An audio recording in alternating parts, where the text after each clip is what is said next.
Chapter 158. Silence. The surroundings were very quiet. Everyone was still immersed in the moment when the flying sword dismembered the body. No one could have imagined that a flying sword could be used to such a bloody extent that not even a piece of flesh or bone could be found. The most frightening thing was that with Yu Qianzhou's cultivation he was actually able to break the middle-grade defensive magic treasure, the Vajra bracelet. No one could see how he did it. In any case, the person inside was killed by him just like that. The first to wake up were the supervising elders. Because Yu Qianzhou's matches were too eye-catching, there were still a few matches that hadn't been decided and had already stopped. At this moment, under the reprimand of the elders, the matches continued. However, no one dared to kill each other anymore. Yu Qianzhou's previous actions were already very clear.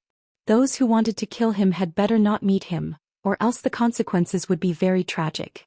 Lu Guang and that disciple were in stark contrast. The former was unharmed while the latter's bones couldn't even be found. This competition was decided by drawing lots. Who could guarantee that they wouldn't meet Yu Qianzhou? Who still thought that they could beat Yu Qianzhou with their late core formation cultivation? In the end, the remaining people competed peacefully. After the winners and losers were decided, nothing happened. The spectators, on the other hand, felt that it wasn't intense enough and lacked interest. After the match was over, someone immediately came to the competition venue to repair the ground that had been smashed. The atmosphere over at the cultivation pavilion was oppressive. The disciples who were about to compete were all secretly thinking about who would be unlucky enough to meet Yu Qianzhou. Those who had killed in the previous two matches were even more nervous. Xiao Wanqing, who was on the 10,000 Fragrance Gardens side, felt that something was wrong. She didn't say anything and smiled like a flower. Her eyes flickered as she looked at the disciple who had just won. Her expression was worth thinking about. In reality, she wasn't the only one looking over.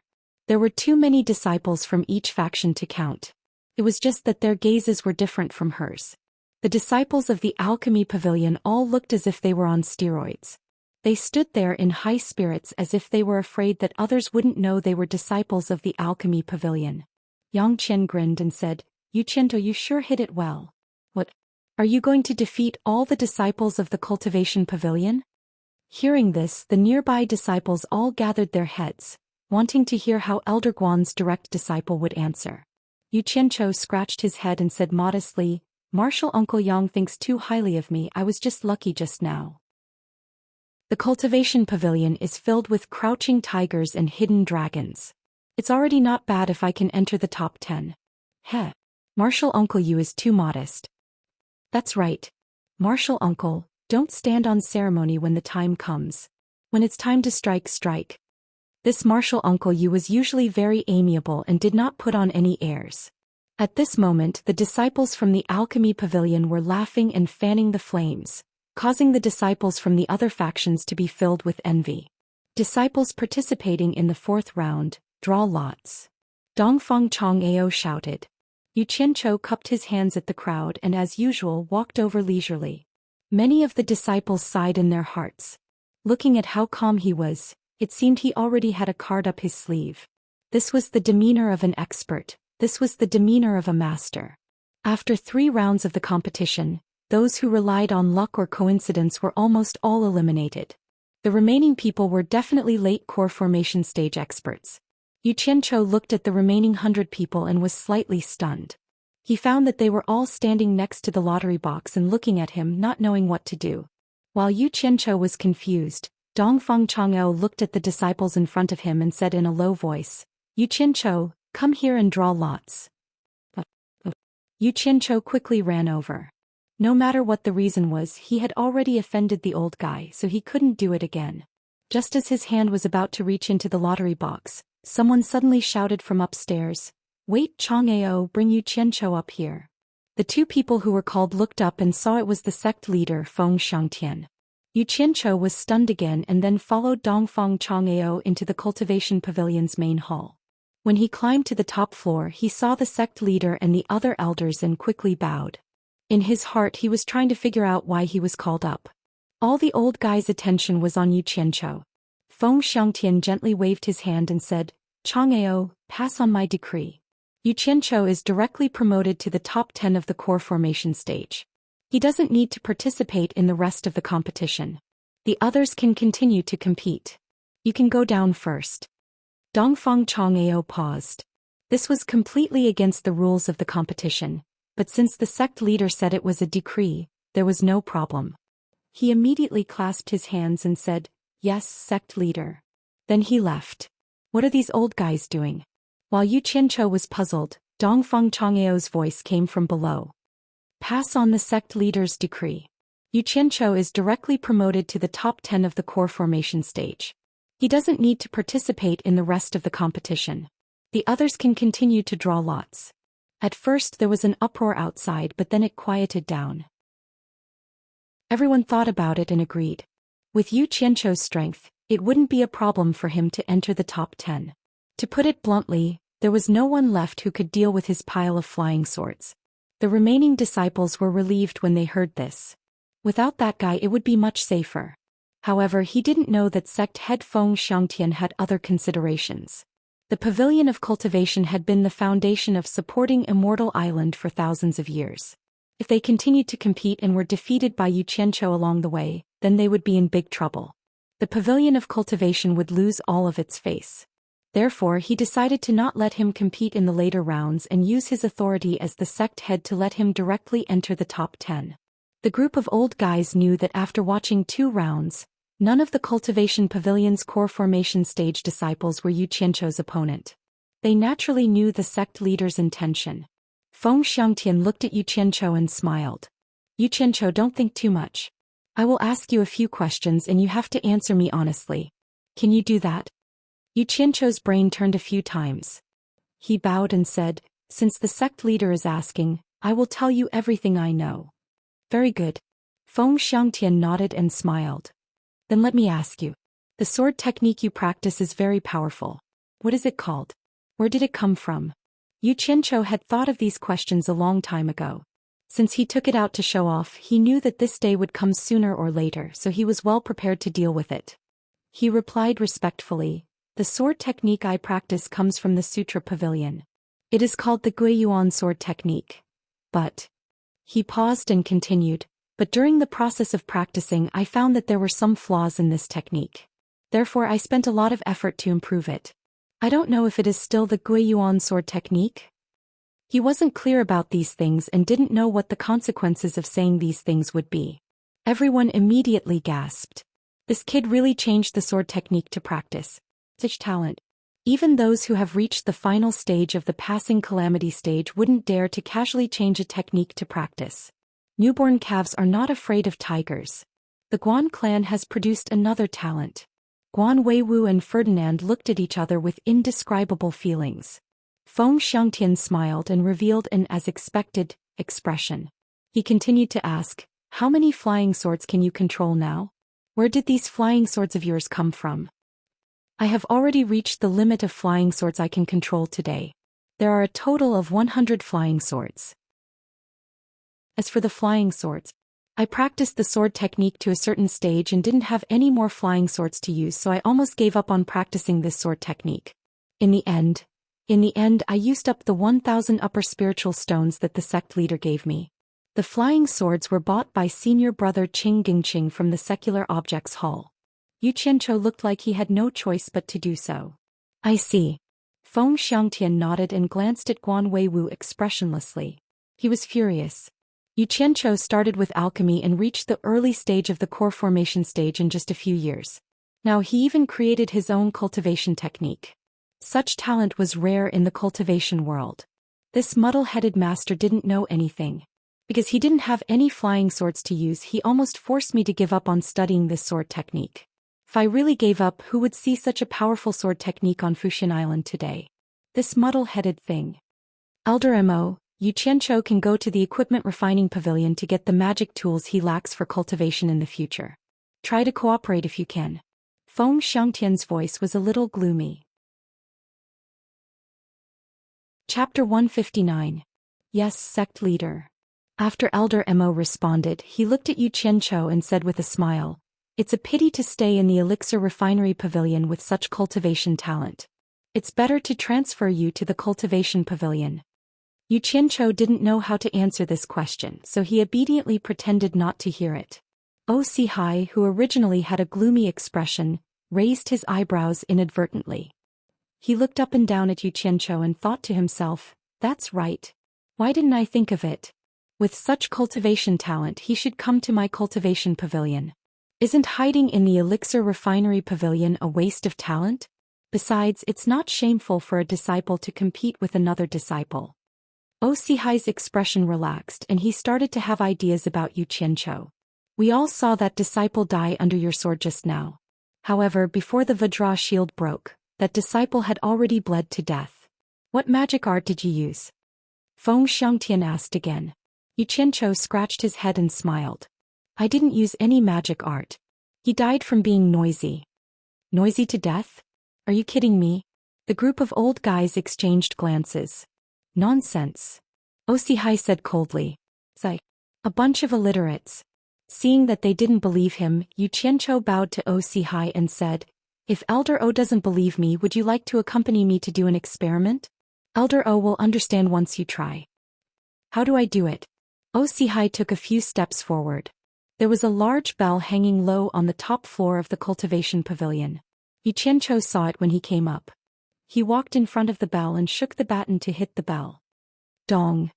A dull and distant sound came from the top of the building. Everyone downstairs looked up, not knowing what was going on up there. Xianxia pointed to the bell with a little embarrassment and said, Elder O, can you bend down and stand in the bell for a while? Without saying a word, Hai bent down and stood in the bell shouting, you try, Dong. Before he finished speaking, the bell had been rung by Xianxia. From the bottom of the bell, Hai's body could be seen trembling. After the buzzing sound stopped, Xianxia said with respect, Elder O, you can come out now. After waiting for a while, Hai came out with a strange look on his face. He hadn't prepared anything just now, so he was immediately shocked by the sound of the bell. Elder O, what's wrong with you? Everyone asked when they saw his strange expression. Xianxia was overjoyed in his heart. The old man must be suffering. Hai shook his head and said dully, it was so loud. I wasn't prepared and almost fainted. Guan Weiwu walked to the front of the bell and knocked it twice. He said hesitantly, the sound is indeed loud, but it shouldn't be enough to make people faint. Old fellow, I'll go in and try. You knock it and see. After that he also went in. Ferdinand rolled his eyes and walked over angrily. He shook the pestle and hit it hard. Plop. Guan Weiwu sat on the ground, covered his ears with his hands and rolled out. He climbed up shakily, but he was still a little unsteady. After a long time he calmed down and exhaled, so powerful. At this time, everyone knew that what Xianxia said was true, but they still didn't understand the reason. After all, they and Xianxia's ideas were completely different, so it was understandable. Feng Xiangtian pondered and said, Xianxia, do you mean that the disciple died because of your noise? Yes. Xianxia said respectfully, that disciple was hiding inside the Vajra barrier. I used my flying swords to continuously attack it. The sound he heard inside was 1,000 times louder than what we heard outside. After a while, no one would be able to endure it. Naturally, he was shaken to death. Xianxia had originally wanted to explain to them what noise and sound waves were, but after thinking about it, he figured that they wouldn't understand, so he didn't say anything. It was enough to let them understand the general meaning so that they wouldn't be long-winded. Everyone looked at each other.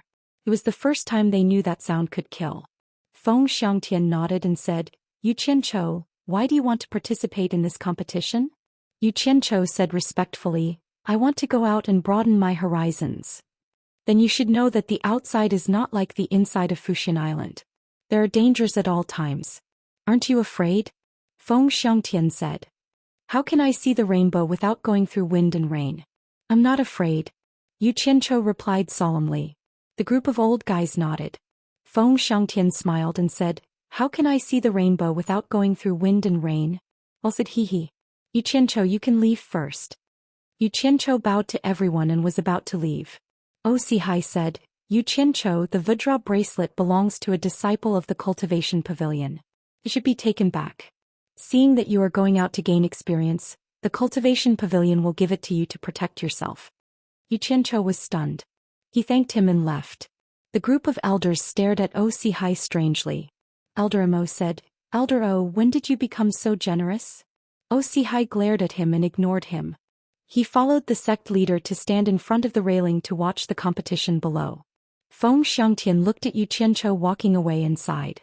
Through this conversation he was very fond of Yu Qianzhou. At such a young age with such talent, his future was limitless. Unfortunately, he was not his own personal disciple. Thinking of this, he glanced at Guan Weiwu and sighed in his heart. Since the following competition had nothing to do with him, Yu Qianzhou was too lazy to watch anymore. He said goodbye to the disciples of the Alchemy Pavilion and left the Cultivation Pavilion's territory. He flew straight to the Alchemy Pavilion on his sword.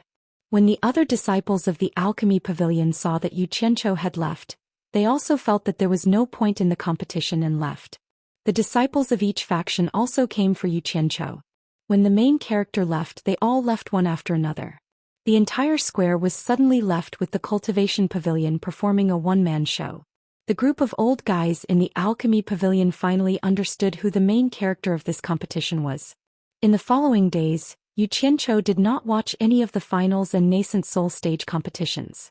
He did what he was supposed to do. He did not know that his name had once again spread throughout supporting Xian Island, causing a group of Qi condensation stage disciples who had no chance to watch the competition to be filled with regret. They often pestered the seniors who had watched the competition to talk about it. As for the so-called seniors of the various lineages, they were filled with admiration for Yu Qianzhou. When they spoke, they couldn't help but add oil and vinegar. As a result, a climax of learning from Yu Qianzhou was set off in supporting Immortal Island. In particular, when it was said that Yu Qianzhou cultivated the Gui Yuan sword technique of the Sutra Pavilion, a group of Qi condensation stage disciples were amazed. It turned out that supporting Xian Island had such a powerful sword technique. They immediately set their cultivation goal on the Gui Yuan sword technique after they reached the foundation establishment stage. The Sutra Pavilion was also very lively these days. Some foundation establishment stage disciples all went to study the Gui Yuan sword technique. As a result, a scene that had not been seen on supporting Xian Island for thousands of years appeared. There were tens of thousands of disciples on supporting Xian Island. Because there was only one sword technique and it could not be taken out, those who came could only memorize it. As a result, countless foundation establishment stage disciples lined up in the Sutra Pavilion. Some people saw that the scene was so lively, and they were afraid that they would not be able to line up. They even brought food to line up overnight. Of course, some people with higher cultivation levels also came. Everyone had seen the competition that day, so they naturally wanted to see what was so special about the Gui Yuan sword technique. It actually allowed Yu Qianzhou to kill disciples with higher cultivation levels than him. It was really worth learning from. Chapter 160. A few days later, the results of the competition were out. 5 nascent soul stage disciples and 10 core formation stage disciples were confirmed. Yu Qianzhou got what he wanted, so he was naturally one of them. Furong knew that Yu Qianzhou was going to leave tomorrow, so she spent the entire day in Alchemy Pavilion, Yu Qianzhou's exclusive courtyard. The two of them were about to part, so it was inevitable that they would say some sweet nothings. The stone table in the courtyard was filled with food. Naturally, it was brought by a certain someone. Furong sat on the side with an unhappy expression. She pouted and said, "What am I going to do if you leave? If I had known earlier, I would have gone to participate in the competition." Knowing that she didn't want to part with him, Yu Qianzhou smiled but didn't say anything. He thought, if you want to participate in the competition, your old man won't agree even if you beat him to death. In this shitty sect, killing people doesn't even happen in the blink of an eye. It's as normal as eating a damn meal. AI. This girl. After her face was healed, she was clearly more cheerful than before. She also talked more. Unfortunately, her personality was still a bit introverted. But that was also good. She was so beautiful. If she was too extroverted, she would definitely make him wear a green hat. She was a beauty. It was like this. If you didn't provoke others, there would be others who would provoke you. Qianzhou, you're the most resourceful. Think of a way to bring me out as well. Furong's smile was like a flower. She got up and picked up the wine pot, pouring wine for Yu Qianzhou and flattering him. Yu Qianzhou was pestered by her for a long time. It really was a bit of a headache. His eyes turned and he suddenly stared at Furong's chest. What's wrong? Furong saw that his gaze was strange. She also looked at her chest but didn't find anything abnormal. It could be seen that Furong was already used to his actions. Yu Qianzhou shook his head solemnly and said, "That's not right. Seems to be a lot bigger than last time. What's going on?" "Really?" Furong suspiciously looked at her chest. Suddenly she caught a glimpse of Yu Qianzhou's snickering. She immediately understood that he was teasing her again. Blushing, she threw the wine cup in her hand at him. Yu Qianzhou dodged to the side and grabbed her wrist, pulling her into his arms. He chuckled and said, "Look at you, a girl. How can you touch a man in broad daylight? Aren't you afraid of being seen by others?" Furong herself didn't know what was going on, but every time she was pulled into his embrace, she would feel as if her whole body had lost all its strength. He struggled weakly and said, "Who told you to always bully me?" "Nonsense, why would I bully you? If I say it's big, then it's big. You don't believe me? I'll bring you in for a checkup right now." Yu Qianzhou abruptly picked her up and walked into the room, causing Hibiscus to cry out in alarm again. "What? Freem. I'm the only one living here. Even if you shout yourself hoarse, no one will know." Not long after, the sound of two people fighting came from the room again. The two of them were lying on the bed with their clothes disheveled. Yu Qianzhou's fingers had already felt a moist spot. He wanted to explore it again, but the beauty beside him said no. Immediately, his fingers were clamped by the elastic thighs. Yu Qianzhou groaned in infinite sorrow. He pulled out his sinful hand and cursed in his heart, "Damn it. These days where I can see and touch but not eat are too torturous. Lousy sex is emptiness, emptiness is sex. Amit ba. I'll endure. The two of them lazily hugged each other. Furong suddenly asked, "When will you come back?" Yu Qianzhou answered half-dead, "I don't know. I probably won't be back for a while." The two of them sank into silence again. The soft hand on Yu Qianzhou's chest suddenly rose up. She grabbed his trembling hand and pressed it on her plump breasts. Yu Qianzhou was startled. He turned his head and smiled bitterly. "I say, little sister. Big brother, I have already endured very hard. Don't seduce me anymore." Furong let out an almost inaudible sound. She whimpered, "I'll give it to you." "What did you say?" Yu Qianzhou sat up. His eyes swept back and forth across that alluring body. He said very seriously, "I'm very pure. It's very easy for me to believe other people's words. You must not speak carelessly. The God is watching. Repeat what you said just now." "I didn't hear it clearly." Furong's face flushed red. She didn't dare to repeat it.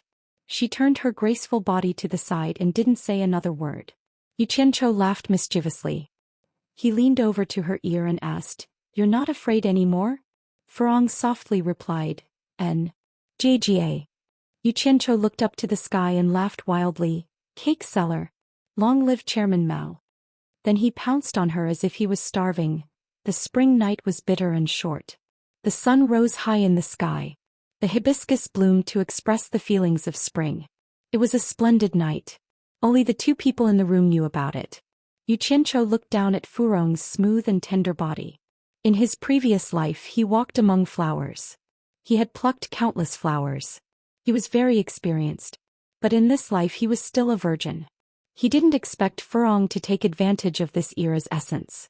It wasn't easy. While she was sleeping soundly, Yu Qianzhou quietly got up and put on his clothes. Just as he turned around, he saw a pair of extremely bashful big eyes looking at him. He couldn't help but smile awkwardly. "You're awake?" He hated the sadness of parting. He wanted to sneak away.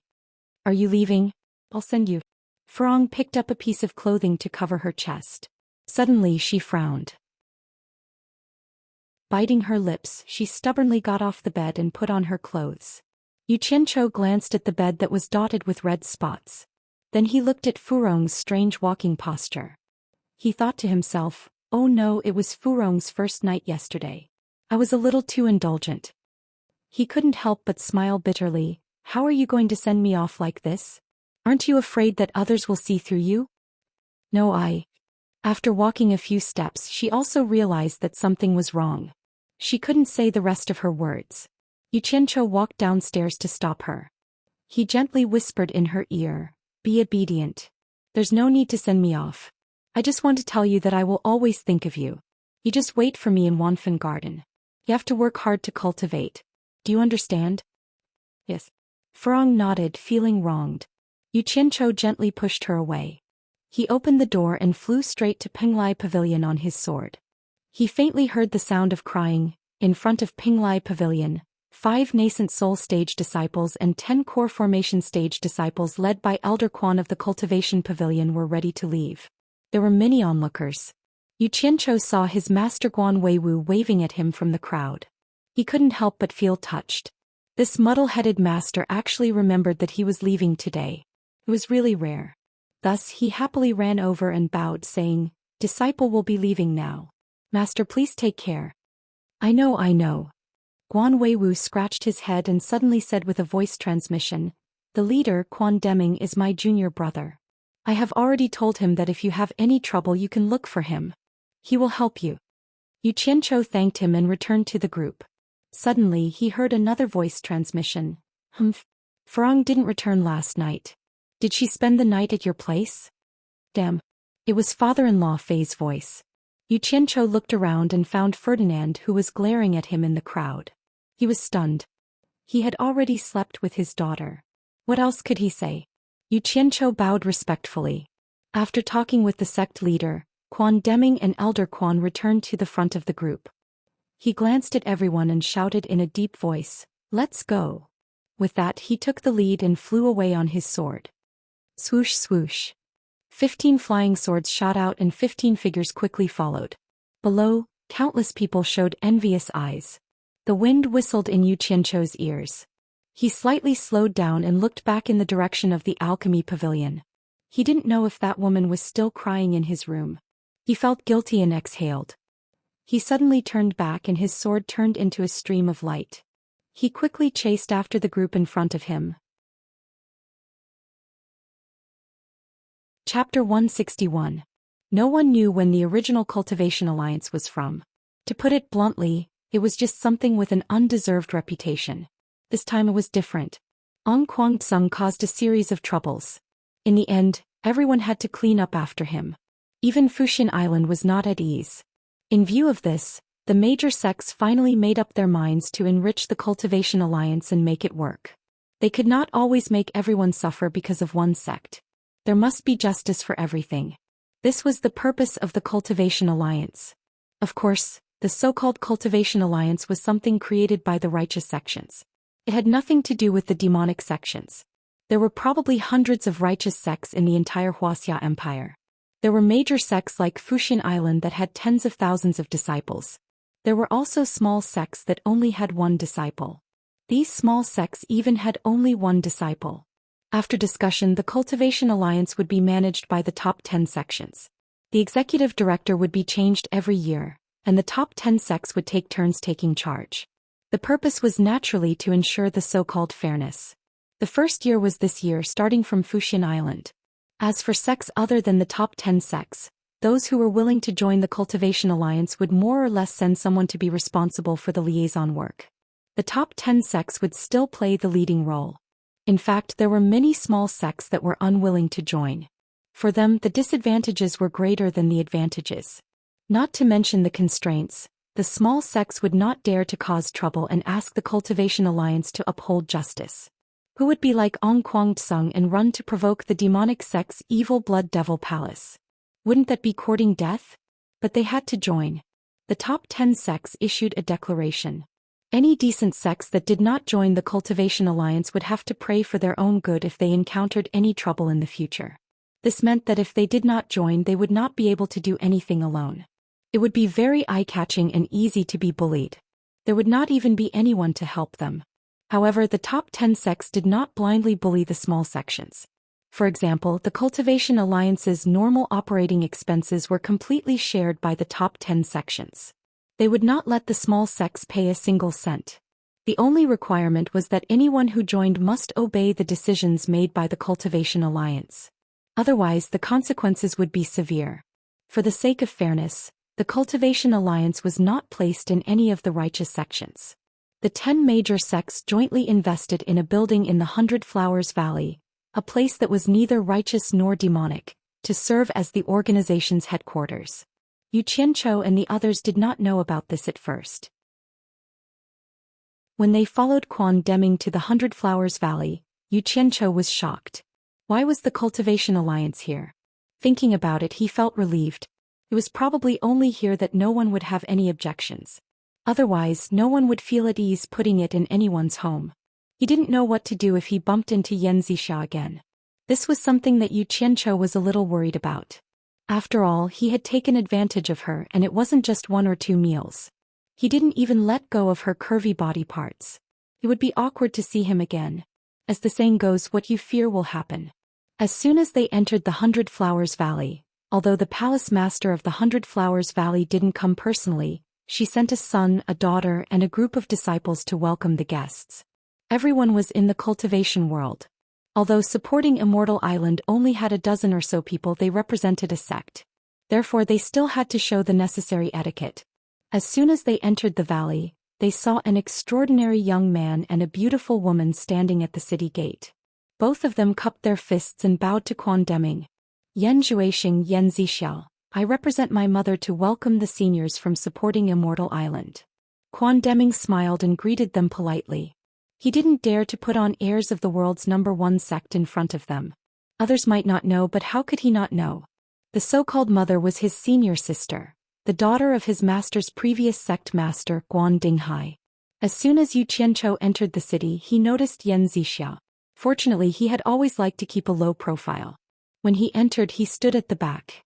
When the situation turned bad, he immediately hid behind everyone. He didn't know if the other party saw him or not. The people from supporting Immortal Island and the people who came to welcome them walked in. There were many people watching. They were all individual cultivators, both righteous and demonic. The righteous and demonic path in the Hundred Flowers Valley were free to come and go. Everyone was here to watch. After all, supporting Immortal Island was famous. They weren't like other sects who often had people outside. It was rare for supporting Immortal Island to send a group of people. It was inevitable that they wanted to see the glory of the world's #1 sect.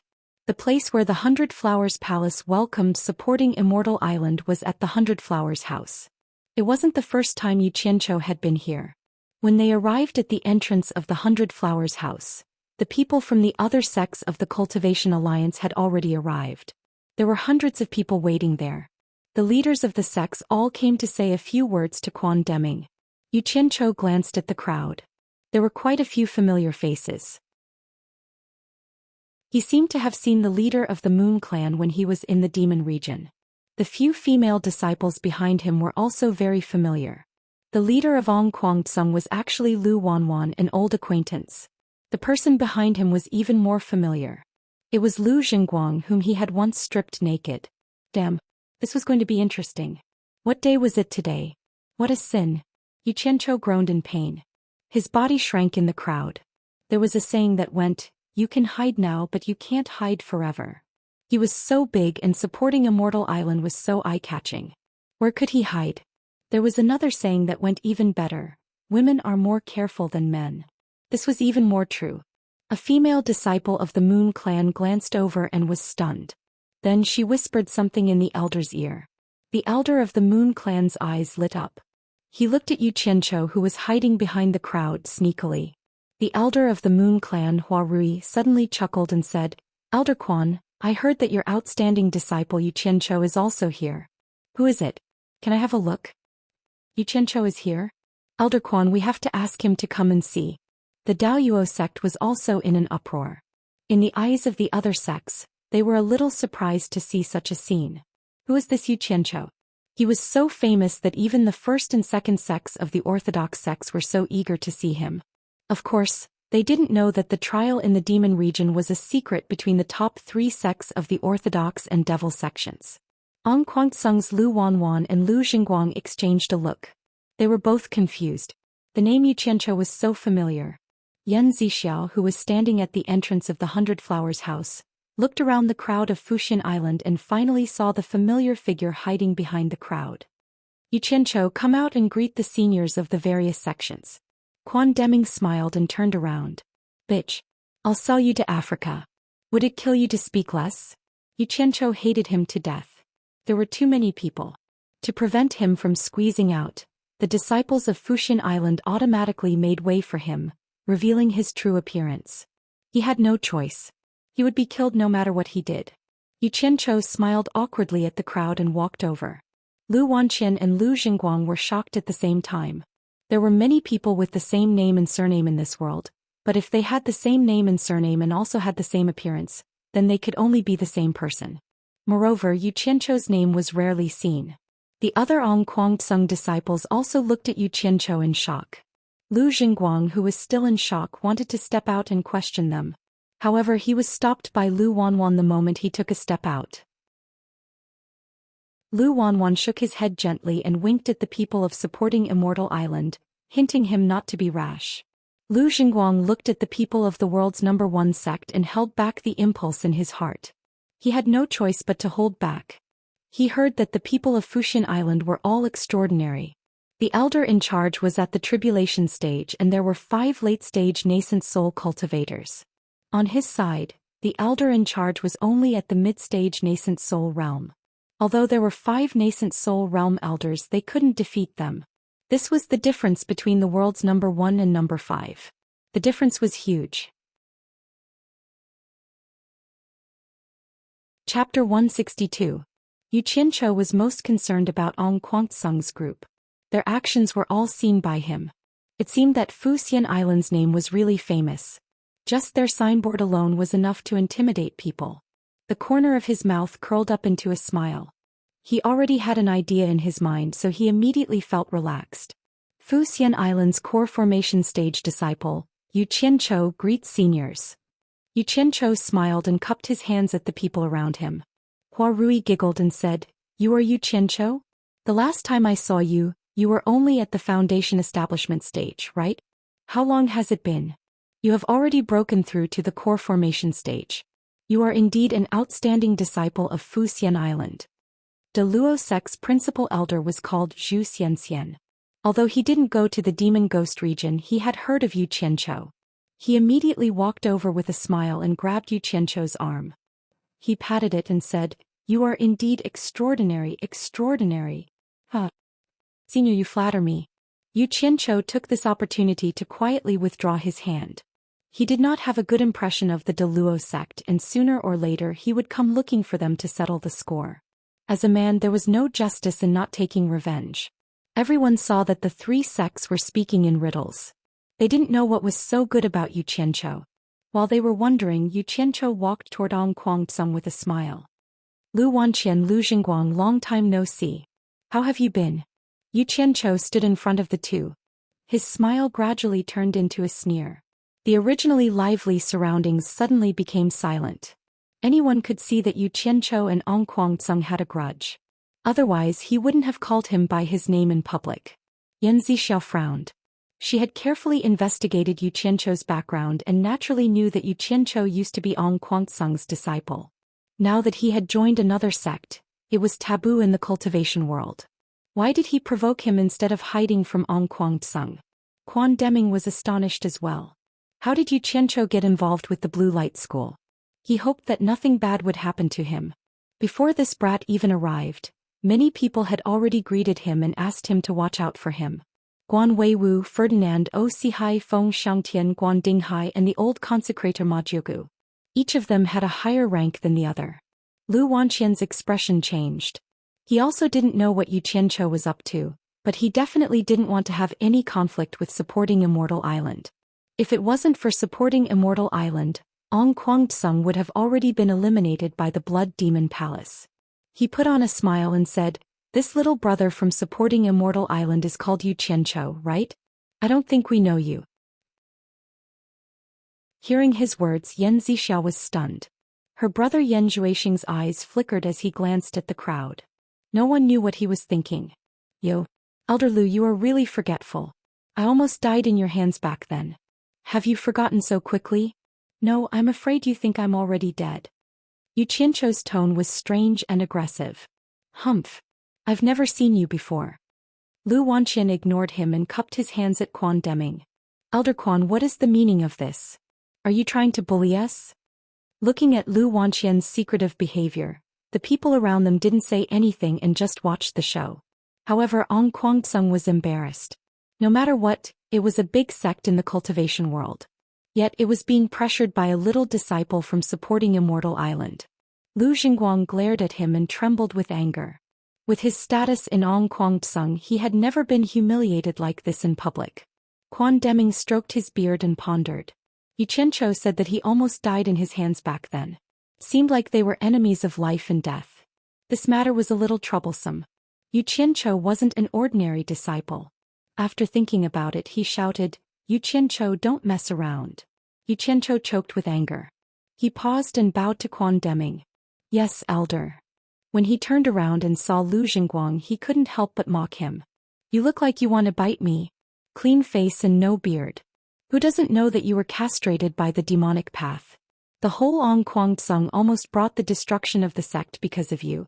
Why are you here pretending to be a pretty boy?" Humph. The crowd was in an uproar. Not many people knew that Lu Xingguang was castrated. When Yu Qianzhou revealed it, it was a little shocking. Everyone knew his status in Ong Kwang-tsung. If that was the case, there was a reason why Ong Kwang-tsung went against the demonic path. The world's #1 sect was indeed the #1 sect. They even knew such a secret. Those sects who had participated in the demon-slaying conference organized by Ong Kwang-tsung immediately understood everything. Ong Kwang-tsung used the name of demon-slaying conference to take advantage of everyone for revenge. Those sects had more or less suffered great losses. Some sects were even directly destroyed by the demonic path. In an instant, countless hateful eyes stared at Ong Kwang-tsung and the others. "Stop right there." Lu Xingguang was about to go crazy. With such a secret exposed, even a man wouldn't be able to withstand it. He immediately rushed out and was about to fight Yu Qianzhou. The two of them were very close to each other. Before anyone could react, Lu Xingguang and Yu Qianzhou had already engaged in close combat. The former punched the latter's head. Yu Qianzhou turned around and grabbed his arm with a backhand. With the other hand, he punched his face twice quickly. Then he grabbed the back of his neck and raised his knee to hit him twice. Finally, he pushed his hand away and raised his leg high, sending Lu Xingguang flying. Fortunately, there were many people behind him. Ong Kwang-tsung's disciples had already caught him. However, his whole face had already become a bloody mess and he was unconscious. In fact, Yu Qianzhou had seen through Lu Xingguang's cultivation at a glance. He was only at the late stage of foundation establishment. Therefore, he deliberately provoked him. He wanted him to make the first move and then find an excuse to beat him up. Who knew that this silly bird would be so angry that he actually wanted to have a one-on-one fight with him? Wasn't this courting death? One had to know that Yu Qianzhou had mingled in the underworld in his previous life. His position as the boss was obtained through punches and kicks. There was no need to mention his one-on-one experience. It wasn't a problem for him to fight several people at once. How could this Ong Kwang-tsung's eldest young master be his opponent? In the end, in just a few moves while everyone was still in a daze, Lu Xingguang had already been sent flying by a kick. People in the cultivation world were used to fighting with cultivation and spells. How many people would fight like this? Yu Qianzhou's movements were as smooth as flowing water. He was too skilled. He was simply too handsome. Everyone was dumbfounded. This Yu Qianzhou was worthy of being an outstanding disciple of supporting Immortal Island. He could even fight hand to hand. He was indeed not bad. The disciples of supporting Immortal Island were even more impressed. This Yu Qianzhou shocked everyone with just one move. He really made supporting Immortal Island proud. Actually, as a man, it was not bad to show off his masculine charm occasionally, especially when it came to fists and kicks. It was very lethal to women. For example, Yan Zixia and the female disciples of the Moon Clan were all amazed. "Little bastard, you actually dared to hit me. Do you want to die?" There were many unreasonable things in the world. It was not the first time that the villain first complained. For example, between the one who hit and the one who was hit, Yu Qianzhou shouted coldly and wanted to rush over to beat him up again. Ong Kwang-tsung and the others weren't useless. The grandson of the sect leader was beaten up because he didn't react in time. Now that he was beaten up again, he wouldn't be able to show his face in public anymore. Immediately, a few people drew their swords and pointed them at Yu Qianzhou. Hey! This time, supporting Immortal Island didn't want to be outdone. A few people flashed over and stood in front of Yu Qianzhou, pointing their swords at him. Chapter 163. How dare they make a move on the disciples of supporting Xian Island?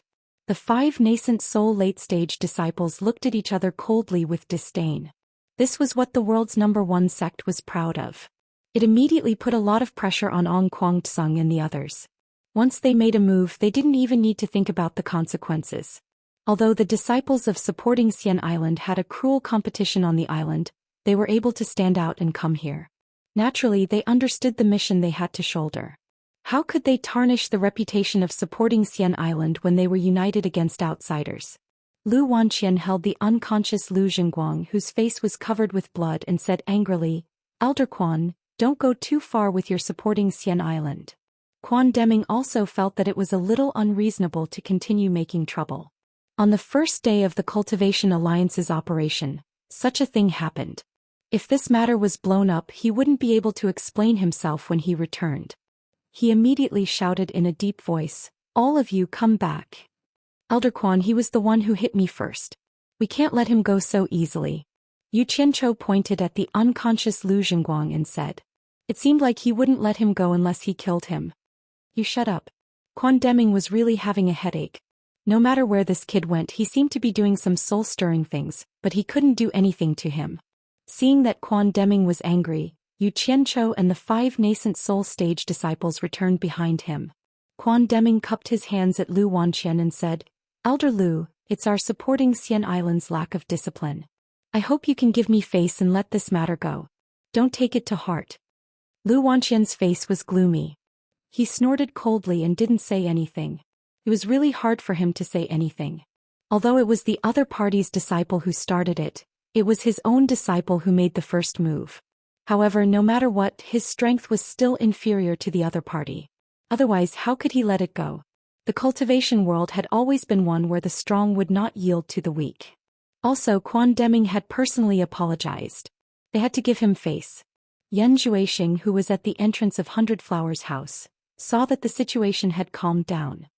He waved his hand and a few people went over to Ong Kwang-tsung's side to carry the unconscious Lu Zhengguang for treatment. At the same time, Ong Kwang-tsung sent 2 disciples to follow. If someone were to question why the members of the Flower Palace didn't come out and reconcile when the matter had just occurred, then why would they not? That would truly be wronging them. As long as they didn't offend them, the Flower Palace would never participate in the disputes of any sect. This was the foundation of the Flower Palace's foothold in the cultivation world.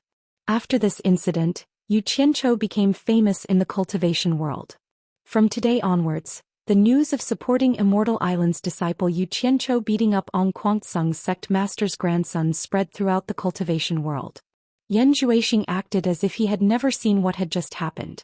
He smiled and cupped his hands at everyone. "The Flower Palace has prepared wine in the backyard of 100 Flowers' house to welcome our esteemed guests who have come from afar. Please." The sects thanked him. Under the guidance of the Flower Palace's disciples, they passed through the hall and arrived at the backyard of 100 Flowers' house. A banquet had already been prepared. The fine wine was accompanied by the fragrance of flowers. It was indeed worthy of the Flower Palace's name. The principal elders of the 10 major sects were arranged to sit at a table. 9 of them were smiling. Only Lu Wanwan didn't look good. Anyone who encountered such an incident would be in a bad mood. The disciples of the other sects found their seats and sat down. Yu Qianchou and the other 9 core formation stage disciples of his sect sat at a table. Yan Zhuixing, who was greeting the guests, glanced over and was slightly stunned. He turned around thoughtfully and continued to greet the guests. A small detail caught his attention. When Yu Qianchou and the others sat at a table, the other 9 people seemed to be waiting for Yu Qianchou. After Yu Qianchou sat down, the other 9 people sat down as well. It wasn't easy to tell that they weren't paying attention. Although the palace lord of the Flower Palace didn't come personally, she didn't slack in her etiquette. The 2 siblings personally toasted each table. When it came to Yu Qianchou's table, Yu Qianchou quickly glanced at Yan Zixia and saw that she was completely unperturbed, so he simply acted as if nothing had happened. The fact that Yan Zixia was cultivating on supporting Immortal Island was something that very few people in the entire island knew about. Aside from Yu Qianchou, even Quan Deming didn't know about it. Naturally, no one else knew about it. During the meal, the host warmly welcomed them and exchanged toasts. The atmosphere was good.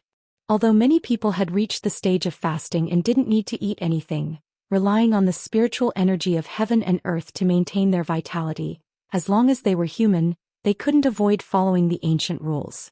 After all, they weren't immortals. After the banquet, everyone came to a rather remote place in the 100-Flower Valley after eating and drinking to their heart's content. There was a large house that stood there. On the main door, there was a jade plaque with the words Cultivation Alliance carved on it. The inside had obviously been renovated. There were many small courtyards. After the sects had allocated their residences, their respective elders gathered together and went to the Flower Palace to greet the palace lord to thank her for her hospitality. If it was someone else, they wouldn't have to do this. The 10 major sects were already giving them face by eating. But what kind of background did the Flower Palace have? Everyone knew that this was a place that both the orthodox and demonic sects had to give face to. Moreover, they were going to be in someone else's territory in the future. How could they not greet the palace lord? However, if it wasn't for Xianxia and the other disciples, what was the point? It wasn't like they were going to steal someone else's territory. They didn't have the qualifications to meet the palace lord. After Quan Deming left, a nascent soul disciple named Cui Siping took care of the group from supporting Immortal Island. Xianxia wandered around the garden twice and was really bored. He found Cui Siping and asked for leave. He wanted to go to the 100 Flowers Valley for a walk, but Cui Siping said, no. The core formation disciples were afraid of him, but Cui Siping, who was in the late nascent soul stage, didn't care about him. Xianxia couldn't do anything even if he ran into a wall, so he could only accompany everyone in the garden and count their hairs. After waiting for half a day, Quan Deming finally returned. Xianxia was happy that he could finally ask for leave and go for a walk. Unexpectedly, he threw out a large pile of jade tablets and asked everyone to inject a wisp of true origin into it. Xianxia was dumbfounded.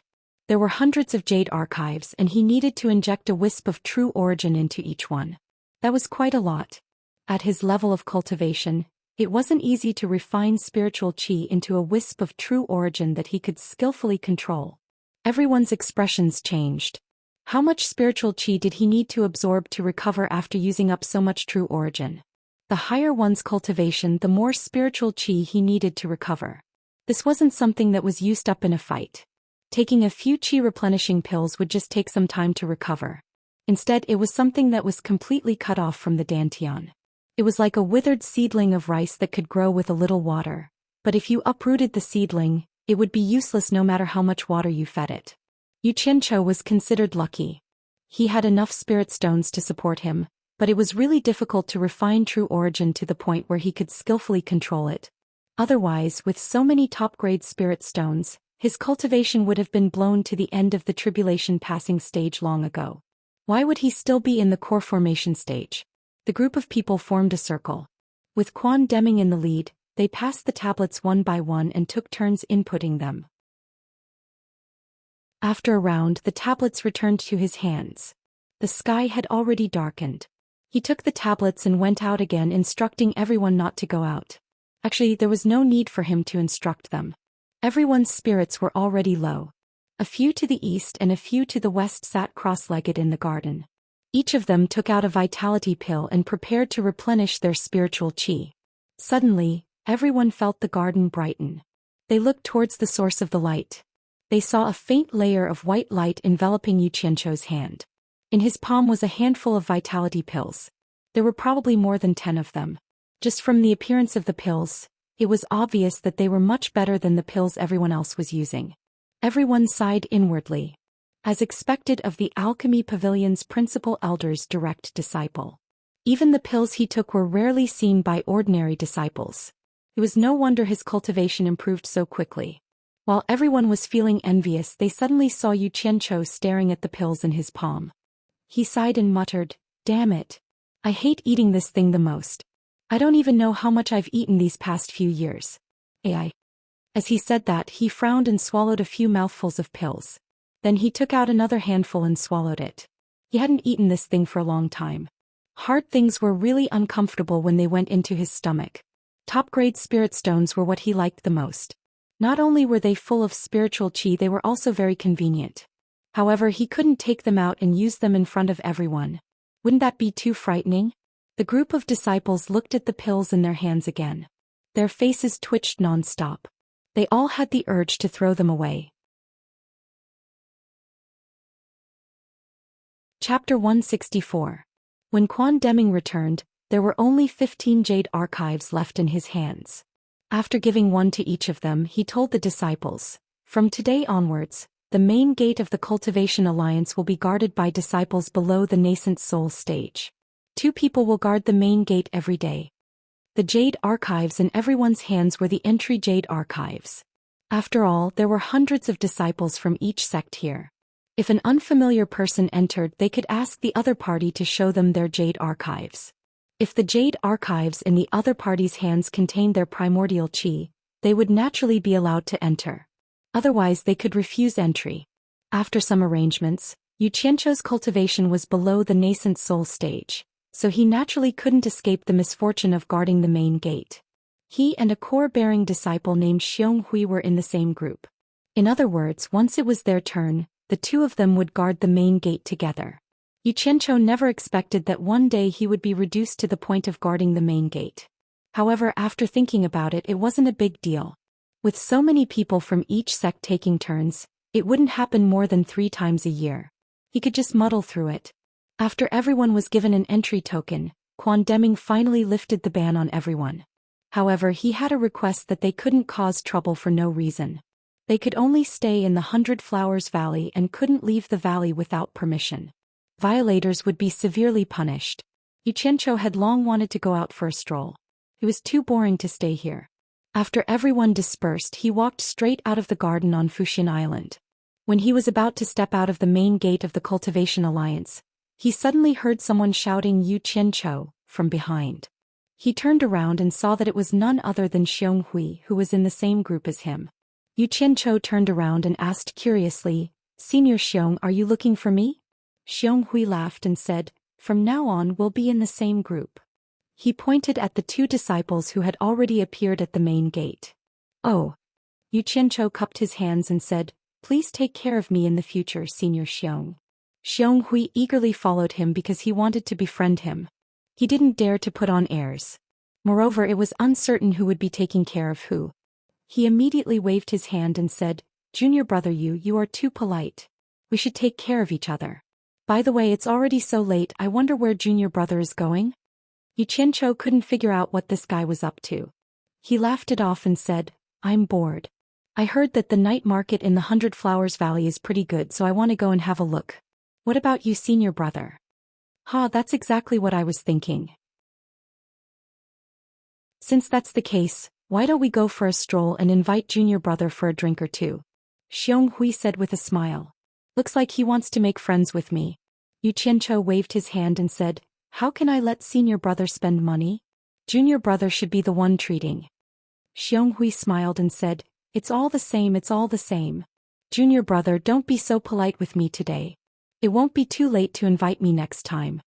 After saying that, he straightforwardly pulled Xianxia out, and the latter could only helplessly follow. When the 2 of them reached the door, the 2 disciples guarding the door suddenly bowed together and said, "Senior you." Both Xianxia and Xianxia were stunned. They stopped to size up the 2 of them and saw that they were only in the middle stage of foundation establishment. Xianxia asked curiously, "Which sect are you from? How do you know me?" The one on the left said respectfully, "We're disciples from the Jihua sect. Today we met senior at the 100 Flowers Valley." "Oh, I see." Xianxia scratched his head. He couldn't figure out what kind of sect this Jihua sect was, but it was definitely not one of the top 10 sections. Otherwise, he would definitely have heard of it. Therefore, he reached into his storage bag and took out 2 essence chi pills and said, "This is our first meeting and I didn't bring anything. Take these 2 essence chi pills as a greeting gift for the 2 of you." As he said that, he threw one over. After the 2 disciples guarding the door caught it, they were immediately stunned. The 2 of them came from a small, unranked sect, so they had never seen an essence chi pill of such quality. It was cold to the touch and had a hazy white pill halo. Normally, an ordinary essence chi pill cost 50 low-grade spirit stones, which was enough to cover the spirit stones that the sect gave them every month. Therefore, essence chi pills were not something that disciples from small sects like them could afford. For a pill of this quality, the price would probably double. When the 2 of them came back to their senses, they realized that Xianxia and the other person had already walked far away. They couldn't help but shake their heads and sigh. The number one sect in the world was indeed not something that ordinary sects could compare to. In fact, it was the first time that Xionghui had seen this kind of essence chi pill with a pill halo, let alone them. He was also deeply moved. Who said that auxiliary sects were not as good as the Cultivation Pavilion? If he had known earlier, he would have joined the Alchemy Pavilion back then. The two of them chatted as they strolled to the night market in the 100 Flowers Valley. They saw that everywhere was filled with sparkling fluorescent stones. Under the dim light of the night, the entire night market was particularly enchanting. Looking around, the people wandering around, whether they were from the righteous path or the demonic path, were all leisurely and contented. There was no shouting and killing scene like in the outside world. Xionghui couldn't help but sigh and say, it would be great if the entire cultivation world could live in peace like this. Yu Qianzhou glanced at him and faintly smiled. Live in peace. Whether it was the secular world or the cultivation world, people were selfish. If everyone was selfish, then there would definitely be disputes. Unless everyone held the lofty ideal of starving to death and raising their birds to the sky, the waves would still be there. However, when he saw the night market in the 100 Flowers Valley, Yu Qianzhou felt a lot more emotional. He thought back to when he kidnapped Guan Yu and brought him here for the sake of his foundation establishment. Then he took in Chen Feng here, and finally he and Chu Ping fell in love at the 100 Flowers Valley. In the blink of an eye, so many years had passed. In this situation, how can we not drink a few cups to liven things up? Junior brother Yu, where do you think we should go to drink a few cups? Xionghui's words pulled Yu Qianzhou back from his thoughts. He casually said, I didn't expect senior brother to be so easygoing. Let's go to the 100 Flowers Valley. With that said, he walked in the direction of the 100 Flowers Valley. 100 Flowers Valley? Xionghui was stunned. He reached for the storage bag on his waist and thought to himself, I heard that the food and wine of the 100 Flowers Valley are extremely expensive. Presumably these spirit stones should be enough. Alright, it's rare to come here, so I'll pretend to be rich today. He hurried a few steps and followed Yu Qianzhou into the 100 Flowers Valley. The two of them found a seat by the window and sat down. They could also enjoy the beautiful scenery of the night market. When the waiter of the 100 Flowers Valley saw that the guest had arrived, he eagerly ran over to ask what the two of them wanted. Xionghui smiled generously and said, Junior brother, just order whatever you want to eat. Yu Qianzhou nodded. He didn't stand on ceremony and said without thinking, there's no need to order. Just eat whatever you want. Waiter, give me 2 pots of good 100 Flowers Valley wine and 5 servings of good meat and vegetable dishes. That's all for now. If it's not enough, we'll talk about it later. With that said, he looked out of the window in a daze. Please wait a moment. Seeing that they were rich customers, the waiter quickly left with a smile. Xionghui, on the other hand, felt a little weak from Yu Qianzhou's good 2 times in a row. He couldn't help but reach for his storage bag again. Not long after, the waiter came back and forth twice and brought their food and wine. He respectfully invited the two of them to enjoy. The two of them picked up their chopsticks and tasted the food a few times. Xionghui looked at the table filled with 10 delicately cooked meat and vegetable dishes. He thought that the 100 Flowers Valley really lived up to its name. But for some reason, although the food tasted good, the more he ate, the more uncomfortable he felt. He felt like he was sweating. Yu Qianzhou was a person who never got tired of eating. As long as he could afford it, he would never mistreat himself when it came to food. He never thought about the price. It was fine as long as it was worth it. Of course, this was related to his wealth. However, he didn't know that Xionghui's hand under the table was about to tear his storage bag. Did you guys hear? Ong Kwangsung's grandson was beaten up today. Hearing people talking about Ong Kwangsung, Yu Qianzhou turned his head and glanced at the 4 people who had just sat down at a table. Seeing that they were dressed quite well, they must be rich. Otherwise, they wouldn't dare to come to the 100 Flowers Valley. He turned his head and listened while eating. Hee. This matter has already spread throughout the 100 Flowers Valley today. How could I not know? I heard that it was a disciple called Yu Qianzhou from supporting Immortal Island who beat him up. The number 1 sect in the world is indeed not a boast. Just this disciple alone shocked Ong Kwangsung and the others. They didn't even dare to fight back. That goes without saying. Ong Kwangsung provoked the Blood Demon Palace and almost brought about the destruction of his sect. If it wasn't for supporting Immortal Island, Ong Kwangtsung would have long been erased from the cultivation world. Yeah. I heard that too. Supporting Immortal Island is really amazing. Speaking of which, I know this Ong Kwangtsung's Lu Zhenguang. A few years ago he became Dao companions with a female disciple of his sect for dual cultivation. Seeing that his grandfather is the sect master of Ong Kwangtsung, my father even brought me to Ong Kwangtsung to congratulate him on his new year. Who knew that Lu Zhenguang had already been castrated by the devil path? Damn it! How dare a eunuch pretend to do dual cultivation? What a pity for that beautiful female disciple. Chapter 165. Hearing that Lu Zhenguang had actually become Dao companions with a beautiful female disciple, Yu Qianzhou was shocked. Beautiful female disciple? Could it be Chu Ping-er? As the saying goes, beauty is in the eye of the beholder. In Yu Qianzhou's heart, the most beautiful female disciple in the whole of Ong Kwangtsung was naturally Chu Ping. Should lower your voice. The two people sitting over there seemed to be disciples of supporting Xian Island from their attire. The four of them looked towards the window and instantly shut their mouths. Coincidentally, the waiter came over to ask the four of them to order, so they immediately changed the topic. Yu Qianzhou was listening to the crucial part, but they didn't say anything. This matter concerned Chu Ping, so how could he bear it? He stood up slowly and walked towards the table of the four of them with a gloomy face. Xionghui was in a bad mood.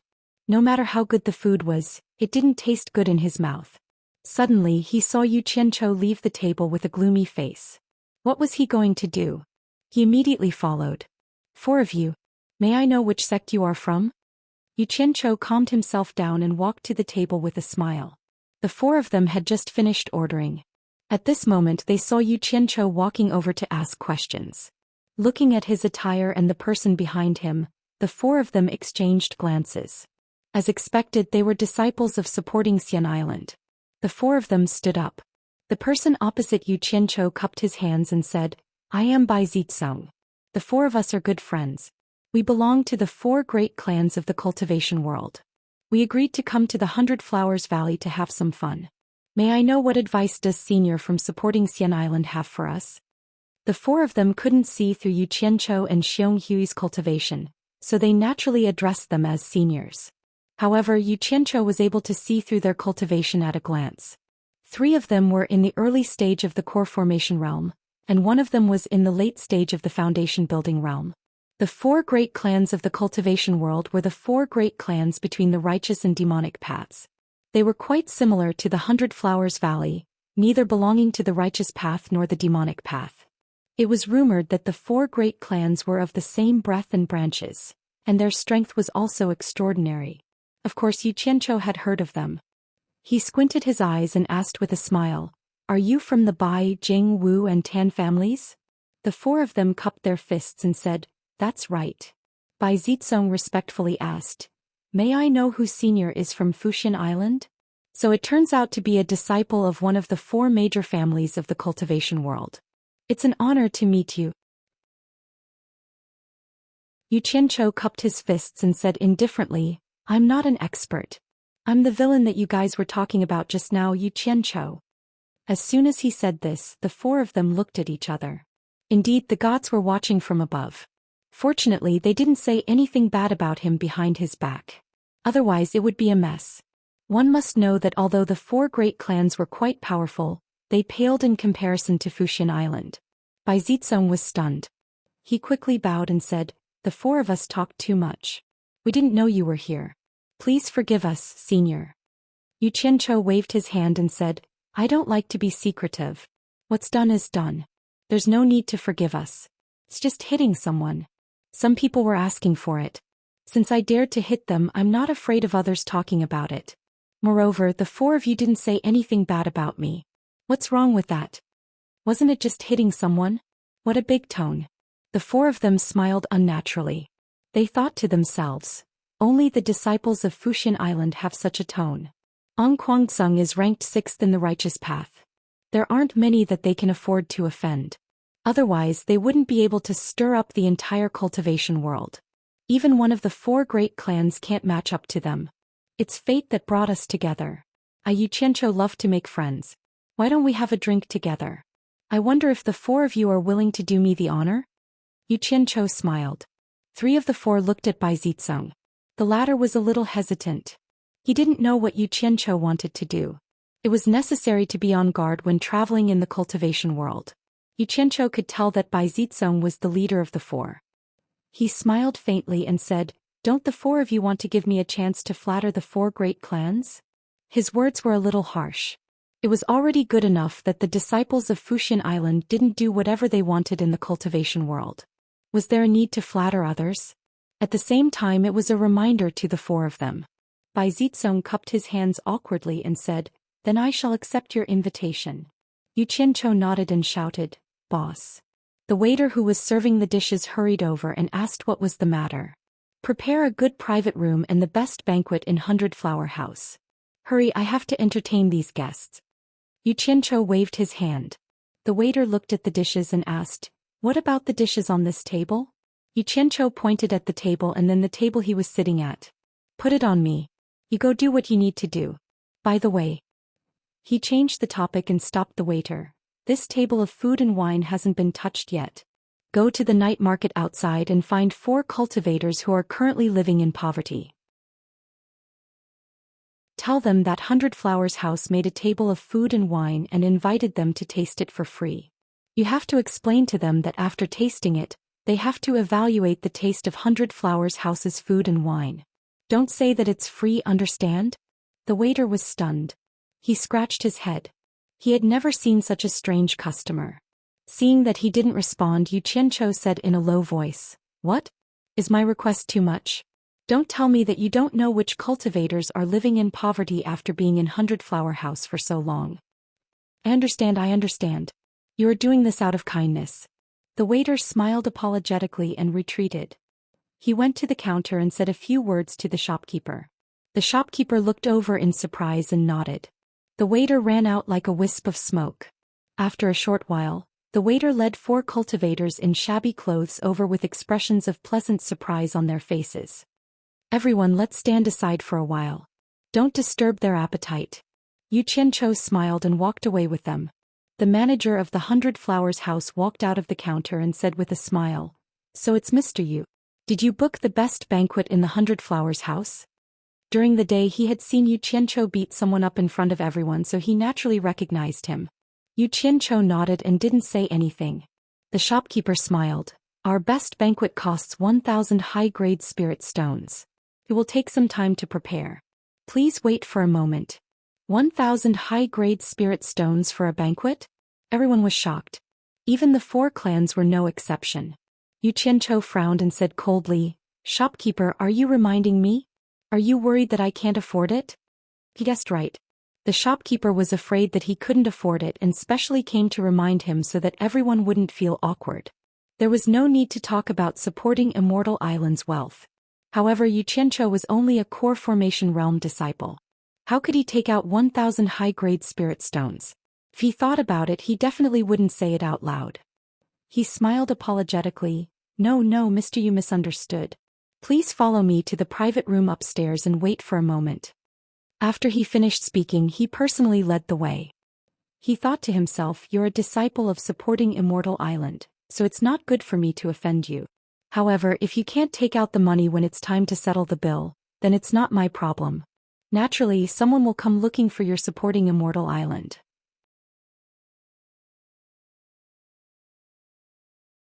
Chapter 166. The second floor was for the guest rooms where Yu Qianzhou had stayed before.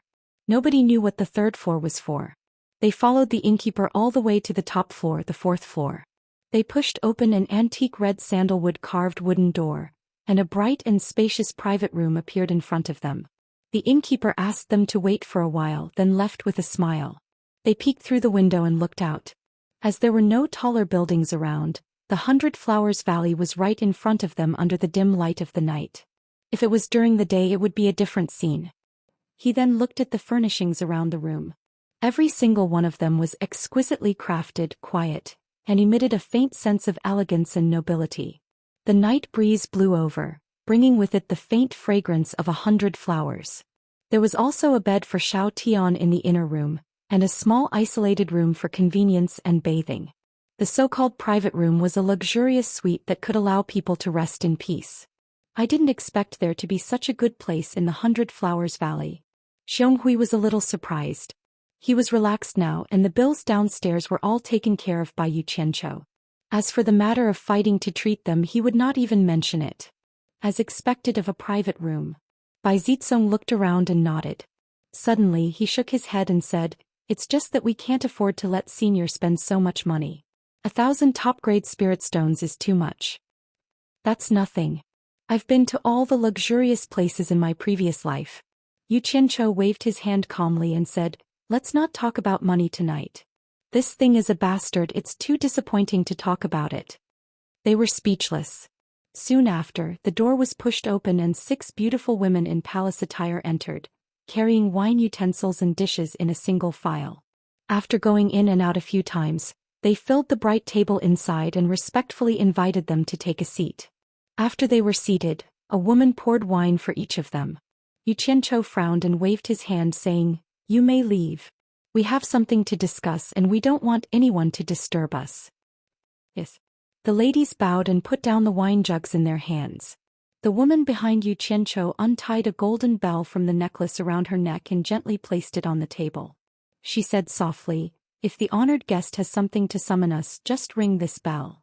Yu Qianqiu turned around and saw that there was another bell on her necklace. He nodded and dismissed the women. "Oh my God. What are these things? They actually cost 1,000 top-grade spirit stones." Xionghui exclaimed as he poked his chopsticks. "No matter how expensive it is, it's just food, a gimmick to make money." Yu Qianqiu gestured with his hand and said, "Let's eat and talk." They would be letting themselves down if they didn't try such expensive dishes. The few of them ate a few dishes. They tasted each other a few times but they could not find anything special. As they chatted, they became familiar with each other and started calling each other brothers. Jing Zhuo, Wu Liqing and Tan Fei also introduced themselves. When he found out that the 4 of them were the heirs of the 4 major clans, Yu Qianqiu was not too surprised. Ordinary people would not go to 100 Blossom's house. Yu Qianqiu had something on his mind. After they got to know each other, he put down his wine cup and asked, "Brother Bai, I heard you talking about Ong Kuang-tsung Lu Xingguang's dual cultivation. You said that his Taoist companion is very beautiful. I'm really curious, who is it that actually became a Taoist companion with a eunuch?" Bai Zitsong pointed to Tan Fei and said, "You'll have to ask him. He said he's met her." Tan Fei smiled and said, "A few years ago I followed my father to Ong Kuang-tsung and met her. That woman is a disciple of Ong Kuang-tsung. She's really pretty. As for her name, I can't remember it." Yu Qianqiu's heart sank, but on the surface he smiled and said, "Brother Tan, you may not know this, but I've always been more interested in stunning beauties. Brother Tan, please think carefully about her name. If there's a chance, I'll go to Ong Kuang-tsung and have a look. Other people are afraid of Ong Kuang-tsung, but I'm not. You even dared to hit the head's grandson, so naturally you wouldn't be afraid." The few of them looked at Yu Qianqiu with a smile that said, "I'll support you." "Hey, let me think about it." Tan Fei held his wine glass and thought for a long time before he said, "Oh, I can't remember her full name, but I think her surname is Su." "Is her surname really Su? Are you sure you remember it correctly?" Yu Qianqiu continued to ask. Now that he thought about it, he remembered that Ong Kuang-tsung had a pretty female disciple with the surname Su. Tan Fei frowned again and thought about it. He nodded and said, "It should be right. At that time, I heard a few female disciples of Ong Kuang-tsung calling her senior sister Su." After getting his confirmation, Yu Qianqiu's heart instantly relaxed. He raised his glass and smiled at everyone. "All right, I'll remember it. Ong Kuang-tsung beauty with the surname Su. If there's a chance, you must go and meet her. Don't let that eunuch take advantage of you. Come, let's have a toast." As soon as he let it go, the atmosphere among everyone changed. They let go of their stomachs and ate to their heart's content. The 6 of them ate until late at night before they were ready to leave. The golden bell rang and the 6 women entered. Yu Qianqiu waved his hand and said, "Bill, please." The other 5 were shocked when they heard that. They then remembered that the dishes cost 1,000 superior-grade spiritual stones. Even Bai Zitsong and the other 3 from the 4 families felt the pinch. Not long after, the innkeeper ran in and smiled respectfully. "Mr. Yu, including the 2 tables below, The total is 1,000 orders and 35 upper-grade spirit stones. You are a VIP, so the 2 tables below are free of charge. Please come again in the future. Just pay 1,000 upper-grade spirit stones. The 100 Flowers house is really rich. 35 superior-grade spiritual stones is waived just like that. Yu Qianchou sneered and took out another storage pouch from his storage pouch. He threw it over and said, "You check if it's 1,000 upper-rank spirit stones and see if I'm missing anything." Yes, yes, yes. The innkeeper caught the storage bag and nodded. He inserted his divine sense into the bag and was shocked. There were indeed 1,000 superior-grade spiritual stones in it. He smiled apologetically. "Please wait for a moment, Mr. Yu. I'll empty the storage bag for you." Xionghui was speechless. He was prepared to dine and dash with Yu Qianchou. He did not expect him to really take out 1,000 superior-grade spiritual stones. Oh my. This was not just any ordinary kind of money. Bai Zizong and the other 3 did not know the details. They only dared to eat a meal that cost 1,000 superior-grade spiritual stones because they trusted the reputation of the supporting Xian Island. Now that they had paid so much money, the 4 of them exchanged glances and thought to themselves, the disciples of the supporting Xian Island are indeed extraordinary. They did not even blink when they paid 1,000 superior-grade spiritual stones. Forget it. You can waive 35 superior-grade spiritual stones from me. I don't care about this broken storage bag. Yu Qianchou said and walked out. If it was any other time he would ask for it back even if it was a piece of inferior-grade spiritual stone. He would not pretend to be generous when he was stingy. However, he was really happy today. After knowing that Lu Jingguang's cultivation partner was not Chu Ping'er, he felt relieved. In fact, he was really afraid that the woman he was in love with would betray him. There was another reason. He had made friends with the direct descendants of the 4 major families in the cultivation world. He had spent a lot of money. How could he be embarrassed over a storage bag?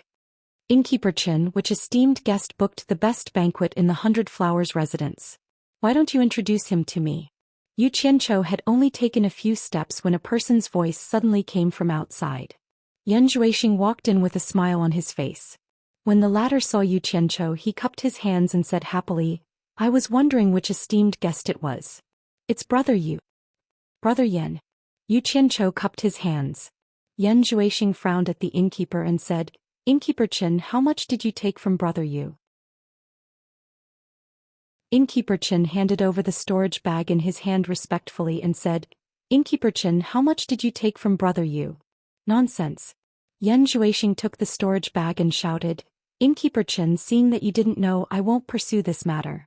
But remember, Brother Yu is my friend. In the future, as long as Brother Yu comes to the 100 Flowers residence, all the expenses will be on me. Do you hear me?" Innkeeper Chen nodded. Yan Zhuixing snorted and looked at Yu Qianchou with a smile. "Brother Yu, if you treat me as a friend, please take back the spiritual stones." Yu Qianchou crossed his arms and smiled, not saying a word. He glanced at the shopkeeper and the master, his eyes narrowing. "Friends? Heh. It seems like this is the first time we've interacted and spoken. I've interacted with your sister before. This way we can't be considered as friends but as relatives. Heh. This brat is interesting. He didn't come earlier or later. He just had to come after I paid. It seems like it's already the middle of the night. He's really punctual. This brat knows how to conduct himself. Interesting."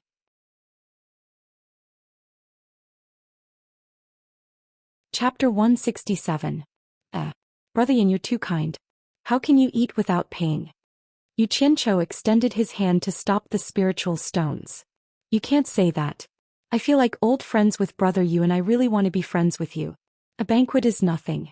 If Brother Yu thinks highly of me and is willing to be friends with me, then please take back the spiritual stones," Yan Zhuixing said with sincerity. "Damn it. Money is a bastard. Money is a bastard." Yu Qianchou turned around and looked at Bai Zizong and the others. He smiled and said, "It's my honor to be friends with Brother Yan.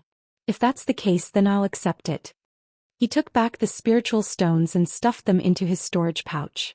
Yan Zhuixing nodded with a smile. He looked at Xionghui and the others and asked, "Brother Yu, who are they?" "This is my senior brother and these 4 are my good friends." Yu Qianchou didn't want to reveal the identity of Bai Zizong and the others, so he just casually said it. The 5 people behind him cupped their hands at Yan Zhuixing and didn't say anything. Yan Zhuixing didn't mind at all and cupped his hands. Since your brother used friends, then you're my friends too. I'm Yan Zhuixing. Friends, feel free to drop by whenever you're free. I'll pay for all your expenses. After they thanked him again, they knew that it was all thanks to Yu Qianchou. Yu Qianchou looked out of the window and said regretfully, "It's a pity that it's getting late. We'll have to leave now. We'll come again next time. Please forgive us, Brother Yan." Yan Zhuixing nodded and smiled. "Since you're in a hurry to go back, I won't force you to stay. Please." The group of people went downstairs politely. Yan Zhuixing sent them to the entrance of the 100 Flowers house before they said goodbye. After watching them leave, Yan Zhuixing turned around and looked around the room. Seeing that there were no more guests, the smile on his face disappeared in the blink of an eye. His expression was cold and indifferent. Shopkeeper Chen, who was behind him, said, "I can't believe Yu Qianchou can really take out 1,000 spiritual stones. Didn't you see what happened today?" Yan Zhuixing sneered.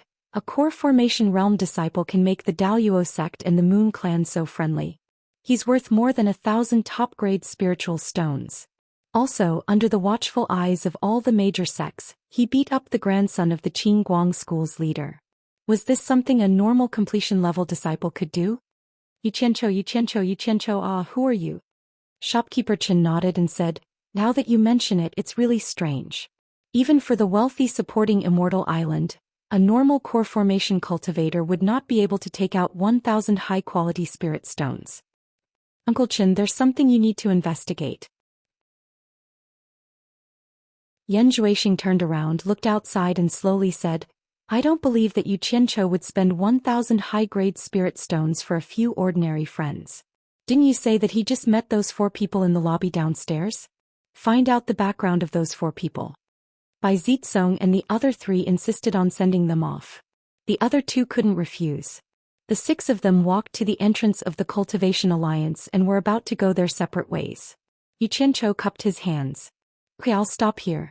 I just settled here and there are a lot of things I don't know yet. I won't invite you in. Today was supposed to be my treat, but someone stole my thunder. Since we're brothers, I won't stand on ceremony. I'll make it up to you next time." The 4 of them came from influential families, so they had seen a lot of hypocrisy. Yu Qianchou's frankness caused the 4 of them to become much closer. The 4 of them looked at each other and smiled. Bai Zitsong laughed. "We've eaten a lot of good stuff. But this is the first time we've had a banquet that costs 1,000 spiritual stones." That Yan Zhuixing. He admires Brother Yu a lot. Yeah. He just paid the bill and he's already helping me save money. His admiration is timely. But I think he admires the 4 of you too. Yu Qianchou sighed and winked at the 4 of them. So easy talking to smart people. Don't. Bai Zitsong waved his hand and smiled. Our 4 families can't compare to your Fuxian Island. Such admiration should be left to Brother Yu alone. I'd rather be stupid. Otherwise, I'm afraid I won't be able to sleep at night. The 4 of them burst into laughter. Only Xionghui smiled. He didn't know what the 5 of them were talking about and what they were laughing about. The 4 families also had shops in the 100 Flowers Valley. They didn't have to worry about not having a place to stay. They made an appointment with Yu Qianchou to meet again next time and went their separate ways. Yu Qianchou glanced at Xionghui, then at the 4 of them. He shook his head slightly. The next day, Quan Deming and the elders of the various sects were busy. No one knew what they were discussing. Yu Qianchou spent some effort to get rid of Xionghui. He wandered around the market in the 100 Flowers Valley. He realized that it wasn't a bad thing that the Cultivation Alliance was located in the 100 Flowers Valley. If Utopia needed anything, he could purchase it here. They casually walked to a stall selling talismans. The stall owner was an old man with a smile on his face. Yu Qianchou sized him up and discovered that he was actually still in the middle stage of the foundation building realm despite his age. He then pointed at the talisman papers on the stall and asked, "Did you make all the talisman papers here yourself?" The old man realized that he couldn't see through the cultivation of the young man in front of him. He immediately nodded and said yes. "How much are you selling these talismans?" Yu Qianchou asked. The old man was stunned. He smiled apologetically. "Sir, you're mistaken. I only sell talismans here. I don't sell white talismans." Yu Qianchou frowned. "Why not?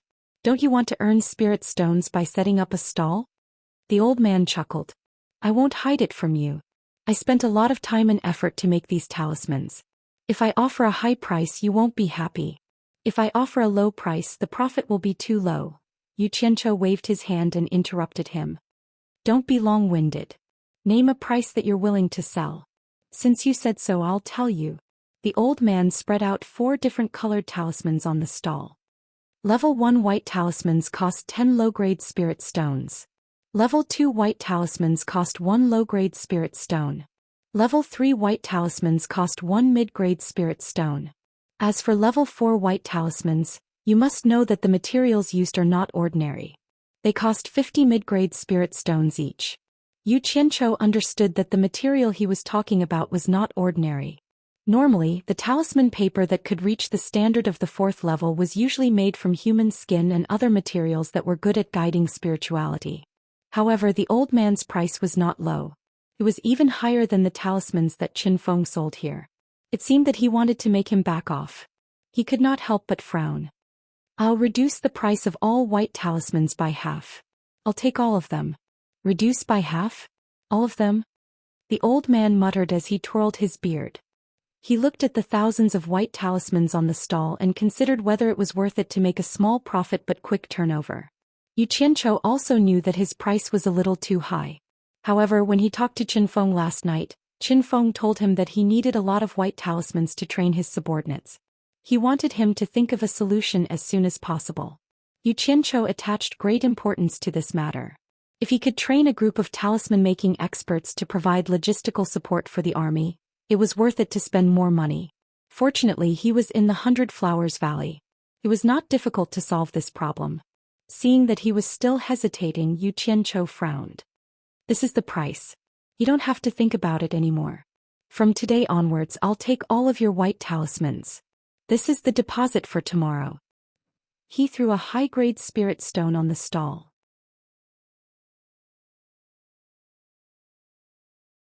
Chapter 168. The amber gold color made the old man's eyes light up. A piece of upper-grade spirit stone was enough for him to trade for a few days. He grabbed it to verify its authenticity and immediately nodded. We'll do as you say. I'll count it for you. He immediately counted the white talismans in the stall. There were more than 1,000 white talismans, but there were only a dozen of level 4 talismans. The rest were not worth much to Xianxia. In the end, it cost a total of 7 upper-grade spirit stones. Xianxia threw 8 to him and stuffed all the white talismans into his storage bag. Then he ordered, keep the change. You've already taken the deposit. Remember to bring more tomorrow. The same price. I'll take as much as you have. The old man repeatedly said yes. Suddenly he was startled as if he remembered something. He hesitantly took out a piece of upper-grade spirit stone and said, to tell you the truth, I've already given you what I have. It will take a few days to gather more materials. I'll have to go out of the 100 Flowers Valley to find some materials. I won't be able to deliver it to you tomorrow. You should take back the deposit first. Xianxia frowned and asked, how long will it take for you to come back? The old man thought for a while and said, 2 to 3 days at least, 5 to 6 days at most. It depends on the time needed to gather materials. In that case, you should keep the deposit. I'll be staying in the 100 Flowers Valley for a long time. Prepare more goods. I'll come to get them when I have time. I'm sure you won't abscond with the deposit, right? Xianxia said in a deep voice. Yo, look at what you're saying. I'm Daoist and I've set up a stall in the 100 Flowers Valley for a few decades to make a living. My entire family has settled down in the 100 Flowers Valley, so I can't ruin the livelihood of my entire family just for a piece of high-grade spirit stone from you. Besides, I'm not blind. I can tell that you're a disciple of supporting Immortal's Island from your attire. I can provoke anyone but supporting Immortal's Island. The old man Daoist smiled apologetically. It's good that you understand. It's a deal then, Xianxia said indifferently and left. Considering that the supply of old man Daoist's family might not be able to keep up with the demand, he wandered around the market and found several stalls that made talismans. After bargaining, he also bought a lot of talismans. After wandering around for a while, he looked at the time. It was almost time for the appointment he had with Bai Zitsong and the other 3 yesterday. When he walked to the Bai clan's shop, Bai Zitsong and the other three were already looking at him with smiles on their faces. The five of them joked around and discussed where they should go for a drink. Yu Qianqiu chuckled and said, I seem to recall Yan Zhuixing saying that all my expenses in the 100 Flowers residence will be on him, right? Tan Fei was stunned. Brother, you can't really be thinking of going to 100 Flowers house again, right? Can't I? Why wouldn't I eat if it's free? Yu Qianqiu asked back. The four of them immediately looked at each other. After all, they were from a big clan. They really couldn't do such a shameless thing. Bai Zitsong smiled and said, He's being polite, but it's not good for us to take it seriously, right? Let's go somewhere else. It's really a problem of being spoiled by big clans. Their skin is quite thin.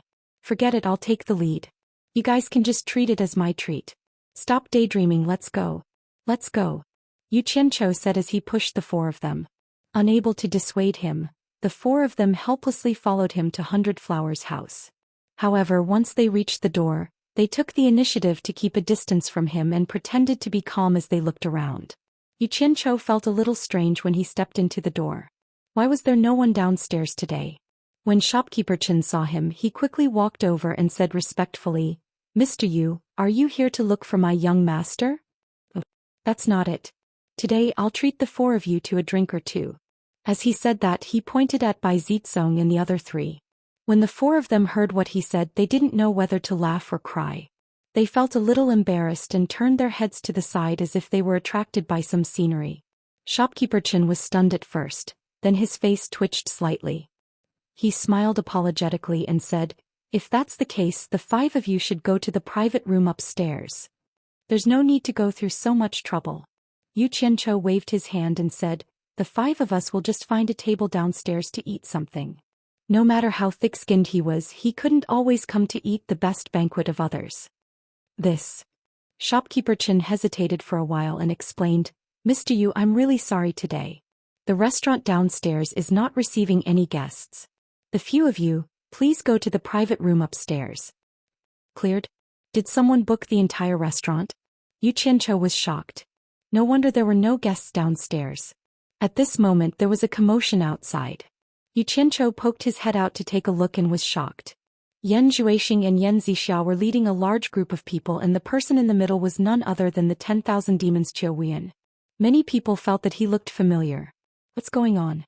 While they were shocked, shopkeeper Chen explained, the Diabolism has formed an alliance of Diabolism. They are also staying in the 100 Flowers Valley. The 100 Flowers Palace is going to welcome them at the 100 Flowers house, so we have to clear the restaurant. Mr. Yu, please give me some face and invite me to the private room upstairs. The righteous created a cultivation alliance, and the Diabolism created a alliance of Diabolism. Damn. They are opposing each other. There's going to be a good show. I was wondering what these old guys were busy with today. Yu Qianqiu shook his head and sighed. Shopkeeper Chen, I didn't know you were busy today. It's our fault. I'll come again another day. Not at all, not at all. Shopkeeper Chen was still trying to be polite. Yu Qianqiu turned around and left.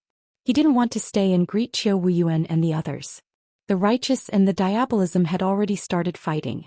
As a small disciple, it was better for him not to get involved. He called Bai Zitsong and the others to change places.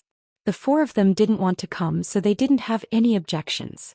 It's little brother Yu Qianqiu in front. After walking a few steps, Qiu Wuyuan, whose eyes were sharper, had already raised his voice and shouted, Yu Qianqiu, we're. Qiu Wuyuan's shout immediately caused the disciples of the Myriad Demons Temple, the Blood Devil Temple and the Corpse God sect to boil up. Many disciples of the three sects had heard of Yu Qianqiu's name in the Demon Ghost region. Unfortunately, most of them had never seen him. Now that they heard of Yu Qianqiu, they naturally wanted to see him. Old thing, will you die if you don't shout? Yu Qianqiu squeezed out a smile on his face, turned around and cupped his hands towards Qiu Wen, who was walking over quickly. Senior Qiu, I haven't seen you for many years, but you are still as elegant as ever, truly worthy of congratulations. Bai Zitsong and the others didn't know what was going on. They stopped to watch. Wasn't this Yu Qianqiu a disciple of Fuxian Island? Why was he so familiar with the Diabolism? Moreover, it seemed like they had a close relationship. Qiu Wuyun looked back at his fellow Diabolism members and laughed heartily. I knew I wouldn't be wrong. It's indeed brother Yu Qianchou. The people of the three major diabolism sects also gathered around as if they had seen a rare animal.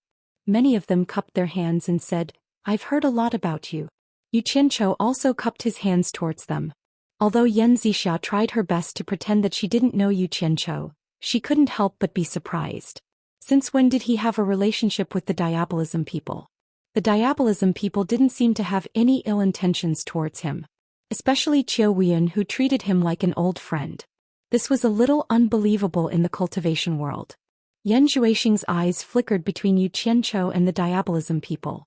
He was actually shocked. He thought to himself, what is the background of this Yu Qianchou?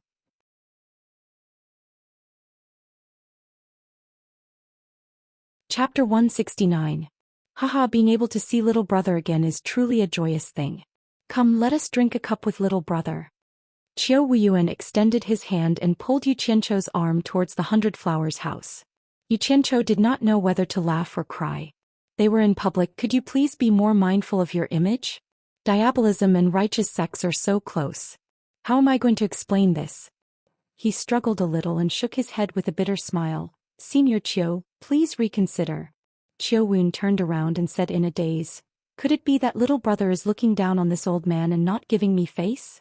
Yu Qianchou shook his head and said, Senior, please consider for me. I am a disciple of Fuxian Island.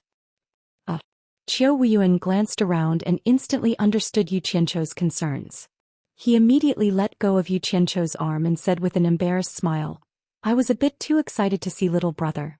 I didn't put myself in your shoes. Since that's the case, little brother, please do as you please. Senior, you think highly of me. Yu Qianchou said politely and cupped his hands. I still have something to do, so I can't stay for long. If there's a chance in the future, I will invite all of you to have a drink with me. Goodbye. After that, he pulled Bai Zitsong and the other three out of the crowd. The three major demonic sects cupped their hands at him. At this moment, Yan Zhuixing's mood was indescribable. A disciple from a righteous sect could make the three major demonic sects give him face. It was unbelievable. What had happened behind the scenes? Of course, he did not know that Yu Qianchou had saved the lives of the disciples from the three major demonic sections.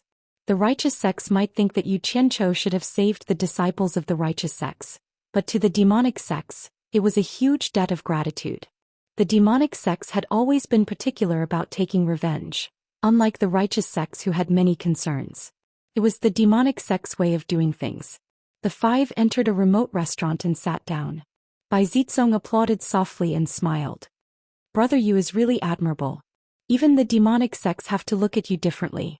If Brother Yu said you were just an ordinary disciple of Fuxian Island, I wouldn't believe it even if you beat me to death. Seeing that the four of them wanted to ask, Yu Qianchou waved his hand. Stop.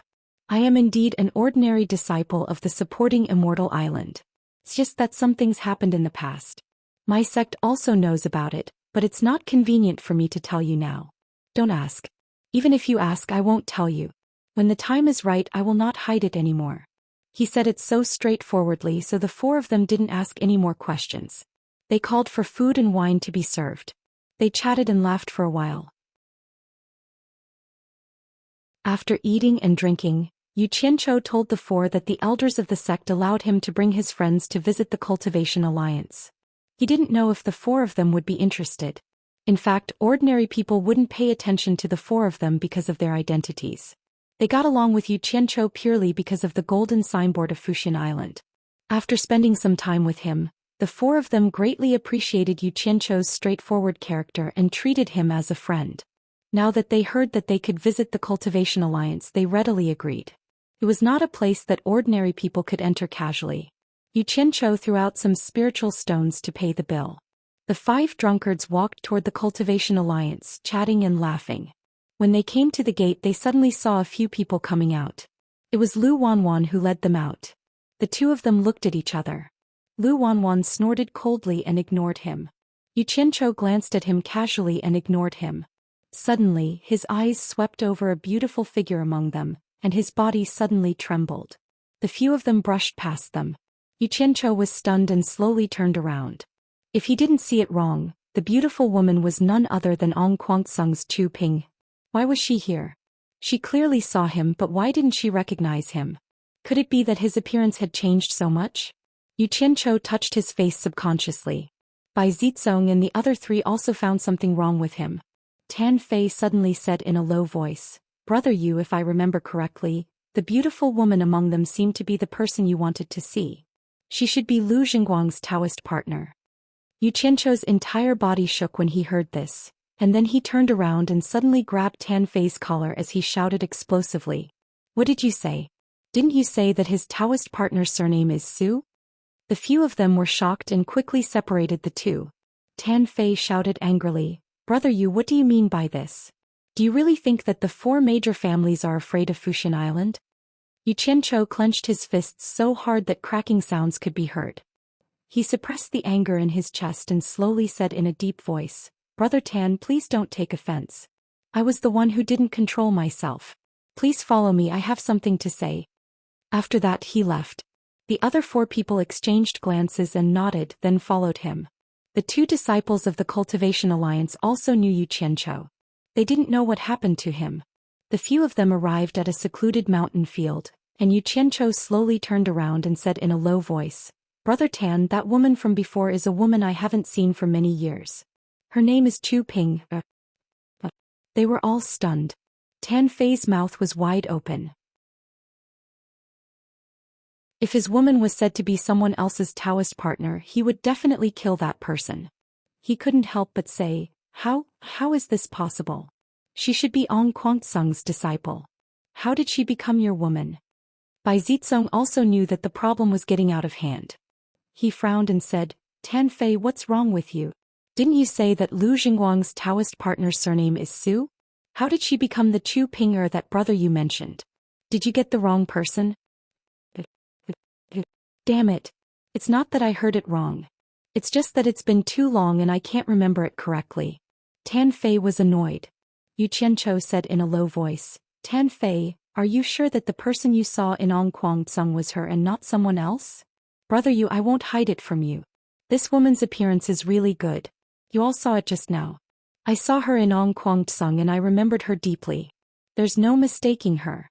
She is indeed the Taoist partner that I saw in Ong Kuangsung with Lu Xingguang. Unless Lu Xingguang changed again, there's no mistaking her." "Damn it. What nonsense did I say? Brother Yu, I'm really sorry." Tan Fei didn't even know what expression he had when he said this. Everyone was silent. They all knew that Lu Xingguang was a eunuch.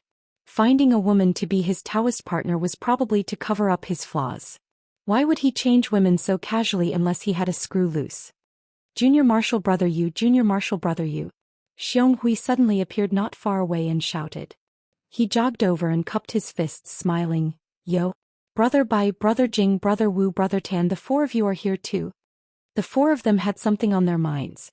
They forced a smile and nodded as a greeting. Xionghui did not mind. He walked over to Yu Qianzhou's side and said with a smile, "Junior brother, you really made me look for you for a long time. I didn't expect you to come here. Are you here to see the scenery? What a good mood." He looked around as he spoke. Yu Qianzhou said indifferently, "Senior Marshal Brother, is there anything you need from me?" Xionghui nodded and smiled. "Junior Marshal Brother, let me tell you something funny. Today people from Ong Kuangsung came to Ong Kuangsung to bring Lu Xingguang back to Hundred Flowers Palace. Didn't you say you wanted to see Lu Xingguang's beautiful Taoist partner? You might not know, but his Taoist partner is here too. I saw her just now. She's really beautiful. It's such a pity that a eunuch like Lu Xingguang found such a beautiful Taoist partner. Junior Marshal Brother, they are going back in the afternoon. Why don't you go and see them now? You don't have to go to Ong Kuangsung in the future." Yu Qianzhou didn't get angry after listening to him. Instead he laughed sinisterly. "Hee hee. Very good, very good." Bai Zizong and the other three knew that he was laughing out of anger.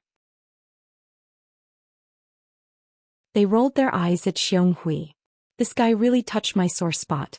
In Utopia, Guan Yu was cultivating cross-legged on the bed. Suddenly he heard Yu Qianzhou's gloomy voice, "Yun Chang.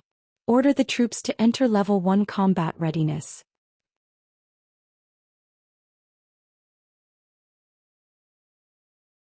Chapter 170. Guan Yu abruptly opened his eyes and nodded heavily. Then he got off the bed and opened the door. He walked to the stone platform in the field and raised his head to look at the black flag embroidered with the word hero, fluttering in the wind on the flagpole. He felt a surge of excitement. He thought, this is the first time boss gave an order. It seems like it's time to test the combat ability of this team. He took out a golden horn from his storage bag and blew it hard. Senior brother, you should go back first. We have something private to talk about, Yu Qianzhou said expressionlessly. Xionghui was stunned. He looked at them and realized that everyone's expression was not normal. Something must have happened. He nodded and said, it's okay. You guys talk, I'll go back first. He then left quickly. After a moment of silence, Bai Zizong frowned and said, Brother Yu, what's going on? Why is Ong Kuangsung's female disciple your woman? Do you really want to know? Yu Qianzhou's voice was emotionless. Bai Zizong thought for a while and said, Brother Yu, if you really treat us as brothers, why don't you tell us? Perhaps the four of us can be of some help. Yu Qianzhou closed his eyes and thought about how Chu Ping-er had become someone else's wife. His heart ached. All these years of hard work was mixed with his feelings for her. He was hurt, in pain, and even knelt. He never forgot the promise he made in the past. Why did he treat her like a stranger when they met again? Memories of all these years flashed in his mind. He didn't expect that the thing he insisted on would be trampled on by someone else. His heart hurt. Yu Qianzhou nodded slightly. When he opened his eyes again, he was facing the mountains. He let out a long breath and said, Before I joined Fuxian Island, I was Ong Kuangsung's disciple. The four of them were shocked and looked at each other. This was a taboo in the cultivation world. Jingzhou looked at him and said, Brother Yu was expelled by Ong Kuangsung? According to the four of them, he must have been expelled by Ong Kuangsung before he joined Fuxian Island. Otherwise, he would have committed a huge taboo. No. Yu Qianzhou shook his head and looked into the distance. When I first entered the cultivation world, I joined Ong Kuangsung. I met a master who was very good to me. That was when I met Chu Ping. Later, in order to prepare for my foundation establishment, my master was killed when he went out on a trip. You guys haven't stayed in Ong Kuangsung, so you don't know how difficult it is for a disciple to survive without the protection of a master. Not long after, because I got close to Chu Ping-er, I offended Lu Jingguang and was sent to the Spirit Stone Mine to do hard labor. Life there is so difficult that you disciples of big families can't imagine. At that time, the people of Enchanted Illusion Palace attacked the Spirit Stone Mine. In order to escape, Ong Kuangsung's elder Lu Wanwan used his disciples as a shield. I was one of them. He grabbed me by the neck and threw me out. Yu Qianzhou paused and turned back to look at them. Fortunately, I was lucky and didn't die. At that time, I thought that since my life was so worthless in Ong Kuangsung, I might as well leave. So I took this opportunity to escape. Later on, I met Chu Ping-er again in the 100 Flowers house in the 100 Flowers Valley. The two of us made a promise to each other that we wouldn't part until we met again in a few years. It was also at this time that I personally castrated Lu Jingguang. The four were stunned. Tan Fei was stunned. You castrated Lu Jingguang? Yu Qianzhou nodded. That's right. Since I see you four as my brothers, there's no need to hide it from you. I can swear to God that I haven't mentioned this to anyone except the four of you. His story was half true and half false, and he even modified it a little. In the end, the four of them became somewhat excited. For Yu Qianzhou to be able to reveal such a secretive matter and even swear an oath, it was clearly true. Bai Zizong exhaled and said, So that's how it is. What happened after that? After that, maybe my luck changed. It was also the same day that I was introduced to supporting Xian Island. I was lucky enough to be accepted as the only disciple of supporting Xian Island's Alchemy Pavilion's principal elder. Thus, I focused on cultivation. When I stepped into the 100 Flowers Valley again, I met you four by chance. You all know what happened after that. Principal elder of supporting Xian Island's Alchemy Pavilion? Could it be the pill addict Senior Guan in the cultivation world? Wu Liqi asked. Yu Qianzhou cupped his hands in the direction of supporting Xian Island. That's my master. Jingzhou nodded. That's not bad. I was just wondering how Brother Yu was able to reach the core formation stage in less than 10 years. So it was because of Senior Guan's medicinal pills. The four clans naturally knew the Guan clan's status in supporting Xian Island. No wonder Yu Qianzhou dared to hit someone in public. He was also so rich. It turned out that he was a direct descendant of the Guan clan. The four of them secretly thought that it wasn't a waste to make this friend. Maybe he could help them smoothly inherit the position of the clan leader. Bai Zitsong sighed. No wonder brother Yu was so excited when he saw Chu Ping. Seems like she let you down. But why would she become Dao companions with a eunuch? I'm afraid there's something she had to do. I think brother you shouldn't be too anxious. Let's investigate this matter first. There's something we won't hide from brother Yu. The four of us are the first successors of the four clans. Why don't we use the four clans' power to help you investigate this matter? The other three nodded in agreement. This is returning a favor. I've already guessed that the four of you are important in the four clans. Otherwise, how can a normal descendant live such a leisurely life in the 100 Flowers Valley? I also can't play with you all day long. Yu Qianchou shook his head. No need. I want to ask this personally. But there's something I need to trouble the four of you with. The four of them looked at each other. Bai Zitsong nodded. Brother Yu, you don't have to be so courteous. From today onwards we're brothers. If there's anything we can help with, just let us know. Yu Qianchou didn't stand on ceremony. He took out a small porcelain bottle from his middle finger and dripped a drop of blood into it. Then he pretended to cast a spell. After closing the bottle he passed it to Bai Zitsong. Isn't Ang Kuang-tsung bringing Lu Jingguang back? I believe it's not just one or two people. I need to go back and deploy some forces to prevent any accidents. I'll have to trouble the four of you to help me keep an eye on him. Once we're out of the 100 Flowers Valley, Brother Bai can open this bottle. I'll know where you guys are. Bai Zitsong took the bottle and nodded happily. We'll go watch the city gate now. Don't worry. After saying that, the four of them left together. Yu Qianchou returned to the Cultivation Alliance with a gloomy face. He went to his room and disappeared after closing the door. In Utopia's military camp, 3 companies of people in black clothes and masks were ready to go. On the stone platform, Yu Qianchou suddenly appeared. Guan Yu shouted, "Salute!" Zhoosh. The hundreds of people below the platform clenched their right fists and placed them on their left chests. They lowered their heads slightly. Their movements were very orderly. Yu Qianchou's gaze swept across the small silver medallion on everyone's chests. There was a serial number on it, and when it was forged he had added a little of his own blood into it, allowing him to easily grasp everyone's location. After a while Yu Qianchou nodded. Guan Yu shouted again, "End of ceremony." With a swoosh, everyone returned to their original state. Not a single one of them spoke. They just stood there silently waiting for their orders. Yu Qianchou also didn't say a word. He quietly stood on the stone platform with his eyes closed. Guan Yu looked at him in surprise. His lips moved. He wanted to ask what they were doing, but his gaze swept past his subordinates who didn't say a word. He held himself back. Thus, everyone stood there without saying a word. The scene was extremely strange.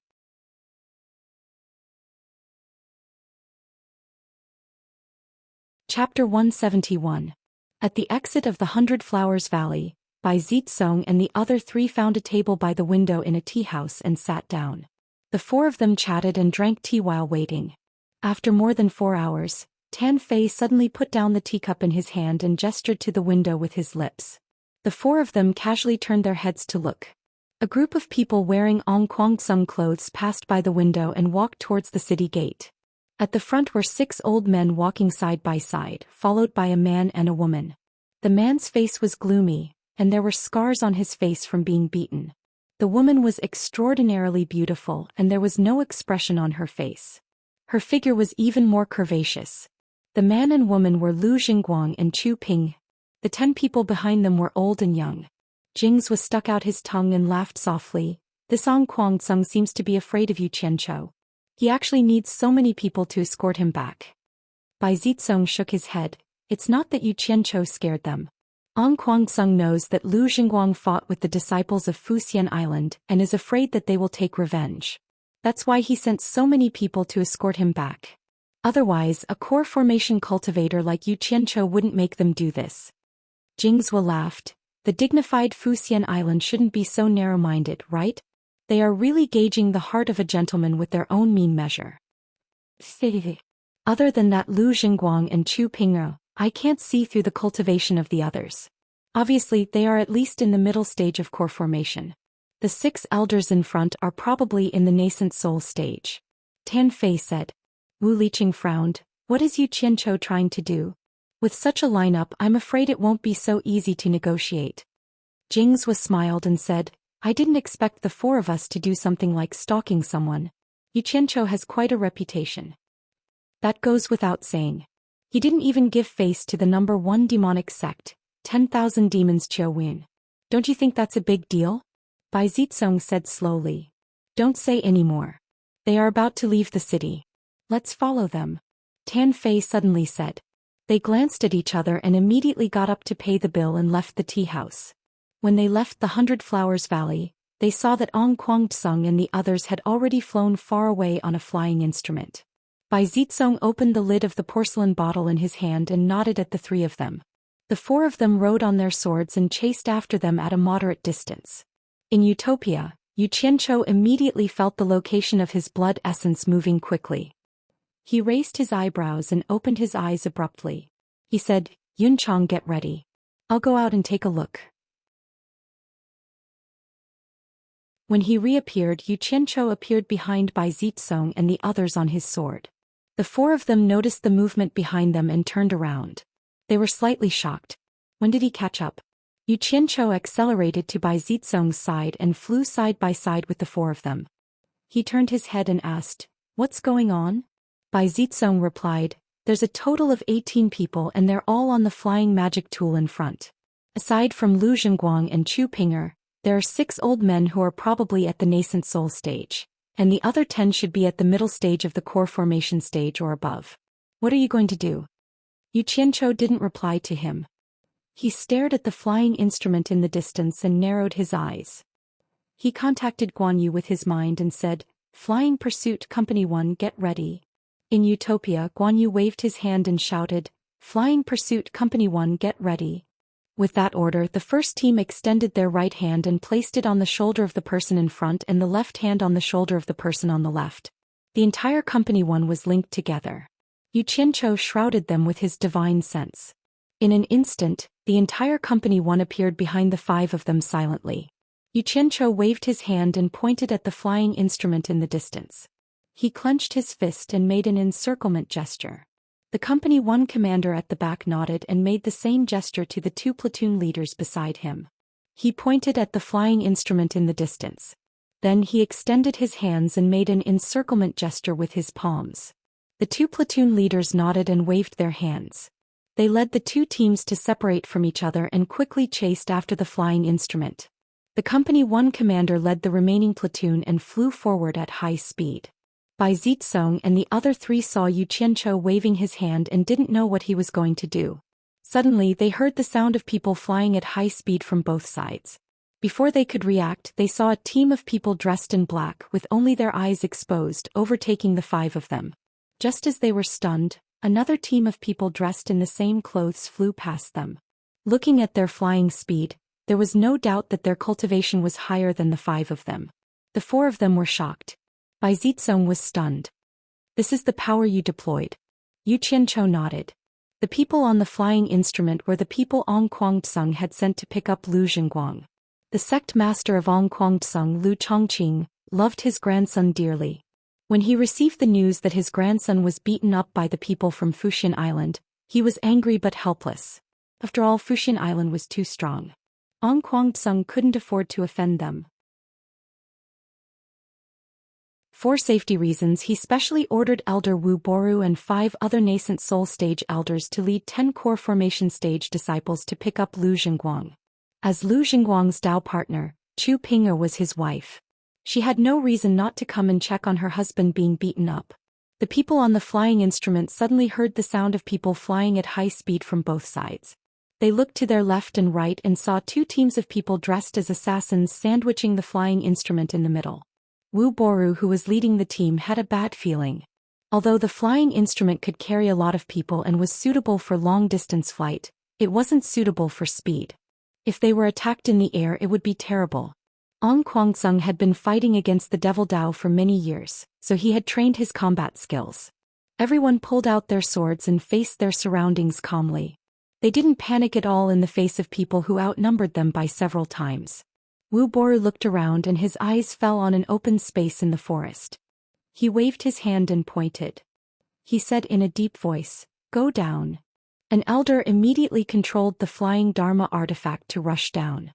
Once it landed, everyone on it immediately jumped down and the flying Dharma artifact was quickly put away. Everyone formed a circle, surrounding the sect master's grandson and Chu Ping'er in the middle. The two groups of black-clothed people in the air immediately followed and landed, jointly cutting off the retreat of the blue light sect people. The remaining gap was then closed by another group of black-clothed people that followed. At this point, Ong Kwangsung's people were surrounded. Wu Baoru looked around and was secretly shocked. Among the black-clothed men, there were many whose cultivation levels even he couldn't see through. Furthermore, there were quite a few who were at the late core formation stage. If a fight broke out, his side would have no chance of survival. After calming down, Wu Boru immediately saw that the company commander was the leader of this group. He cupped his hands and said, "Who are you? Don't know why you've trapped my disciple Ong Kwangsung halfway? Could it be that I, Ong Kwangsung, have offended you?" The company commander, who only revealed his two eyes, looked at him coldly. He didn't say a word, nor did he order to attack. The group of men in black surrounded them, ready to attack at any time but not yet. Seeing that the leader in black didn't speak, Wu Boru looked around and said with a slightly angry tone, "Friend, what do you want? If there's nothing else, please let us go." A laugh was heard. Yu Qiancho, Bai Zitsong and the other two who arrived late landed on their swords. The men in black immediately made an opening. After the five of them entered, they immediately surrounded them again. Yu Qiancho walked around and smiled. "Wu Boru, Elder Wu, long time no see. How have you been?" Bai Zitsong and the other three were looking at these men in black, trying to figure out who they were. Wu Boru's expression froze. His chest heaved up and down as he sneered, "Yu Qiancho, it's really you. You really didn't die? I'm standing right in front of you. Didn't you see it? Why? You must be disappointed that you didn't force me to my death back then, right?" Yu Qiancho laughed. Lu Jingguang, who was surrounded by Ong Kwangsung's disciples, couldn't take it anymore. He roared, "Yu Qiancho, you've gone too far. I'm going to kill you." As he was about to rush out, he was held back by a few disciples. No matter how hard he struggled or shouted, they wouldn't let him go. Yu Qiancho raised his hand lightly and pointed at him, "You don't know your place. What are you shouting for, you damn eunuch? Do you know the meaning of going too far? When I was in Ong Kwangsung, why didn't you touch your conscience and ask yourself if you were going too far? Let me tell you, I was the one who stripped you and castrated you in 100 Flowers House. How about that? Being a eunuch for so many years must feel great, right?" Everyone in Ong Kwangsung was stunned. Even Chu Ping'er, who didn't look at Yu Qiancho directly, raised her head and looked at him. It was indeed possible. He was in 100 Flowers House when Lu Jingguang got into trouble. When Lu Jingguang heard that, he was so angry that his body trembled. He said, It's you? It's you. I'll kill you." Now that he finally knew the culprit who made him look like a man or a woman, it was easy to imagine how he felt. He roared and rushed out to take revenge without any regard for his life. "Hold him back." Wu Baoru frowned and shouted. A few disciples held him back tightly. Now wasn't the time to be impulsive. Wu Baoru looked around and said in a deep voice, "I heard that you joined supporting Immortal Island. In that case, these people are all disciples of supporting Immortal Island." "That's right. In the cultivation world, other than supporting Immortal Island, which other sect could transfer such a group of experts at any time? I really didn't expect this.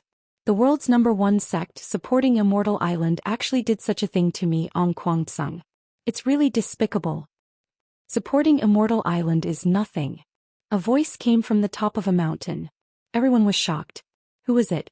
They didn't even put supporting Immortal Island in their eyes. Wu Baoru and the others were stunned for a moment before they were pleasantly surprised. This person actually said such words. It was obvious that he wasn't on good terms with supporting Immortal Island. They didn't expect there to be a third party here. It might be a chance for Ong Kwangsung's disciples to survive. "Which senior is here?" "I'm Ong Kwangsung, Wu Baoru. I welcome senior to uphold justice." Wu Baoru cupped his hands towards the direction where the voice came from. Bai Zitsong and the other three felt something was wrong. They looked at Yu Qiancho at the same time. They saw the latter looking at Ong Kwang-tsung and the others with a sneer. They couldn't help but look at the forest behind them. The sound of a horse's hooves came from the forest on the hillside. A silhouette riding on a horse was faintly seen walking down from the trees. A burly middle-aged man wearing a green robe and a green hat could be seen on his head. He had 3 strands of long beard on his face. His face was flushed and a pair of phoenix eyes looked imposing. He was riding his horse slowly towards the crowd. The mount he was sitting on was even more eye-catching. It had bright red fur and its eyes shone with a demonic light. Especially its body, it was more than twice the size of a tall horse. Its chest and limbs were full of bulging muscles, making it look like a divine and extraordinary steed. Everyone had never seen such a big horse. Coupled with the person sitting on the horse, it was really shocking. What an imposing manner. This person was none other than Guan Yunchang. He rode his horse down and the man in black took the initiative to make way for him to enter.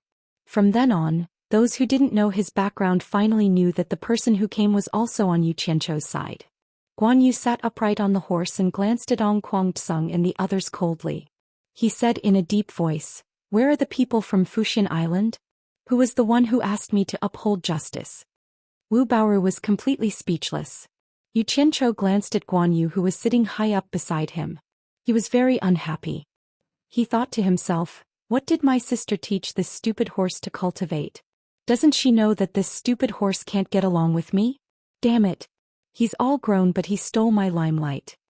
Wu Baoru looked at Guan Yu from head to toe. He suddenly realized that although this person looked extraordinary, his cultivation base was the lowest among them. He couldn't help but sneer. I was wondering who came. So it's a late-stage foundation establishment cultivator. Guan Yu's red phoenix eyes widened slightly. He said proudly, "You have a sharp tongue. You'll be crying later." As he spoke he looked at Yu Qianzhou and asked, "Boss, what are you going to do?" Yu Qianzhou stared at Chu Ping'er who was in Ong Kwang-tsung's group and said indifferently, "You still haven't said anything. Don't you know why I'm here? Don't you want to give me an explanation?" Ong Kwang-tsung and the others followed his gaze and realized that it was actually Chu Ping. They couldn't help but look at each other. What did this have to do with her? Hearing that, Chu Ping'er's body trembled. Her face turned pale in an instant. She raised her head miserably and shook her head with a bitter smile. "You know everything now. Isn't that enough? What else do you want me to explain?"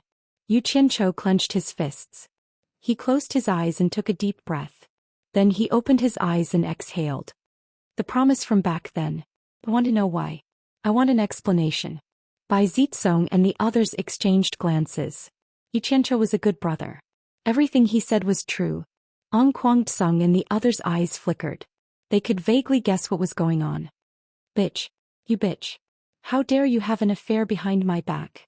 Lu Xingguang roared again. Although his body was restrained by his disciples, he could still move his legs. He immediately kicked Chu Ping'er's abdomen. Chu Ping'er grunted in pain.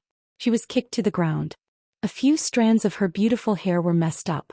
She bit her lips and covered her abdomen with one hand. Then she slowly climbed up. Yu Qianzhou felt a heart-wrenching pain in his chest.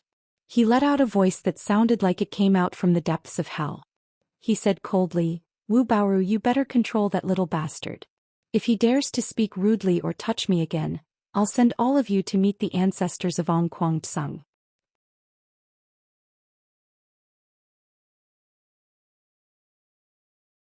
Chapter 172.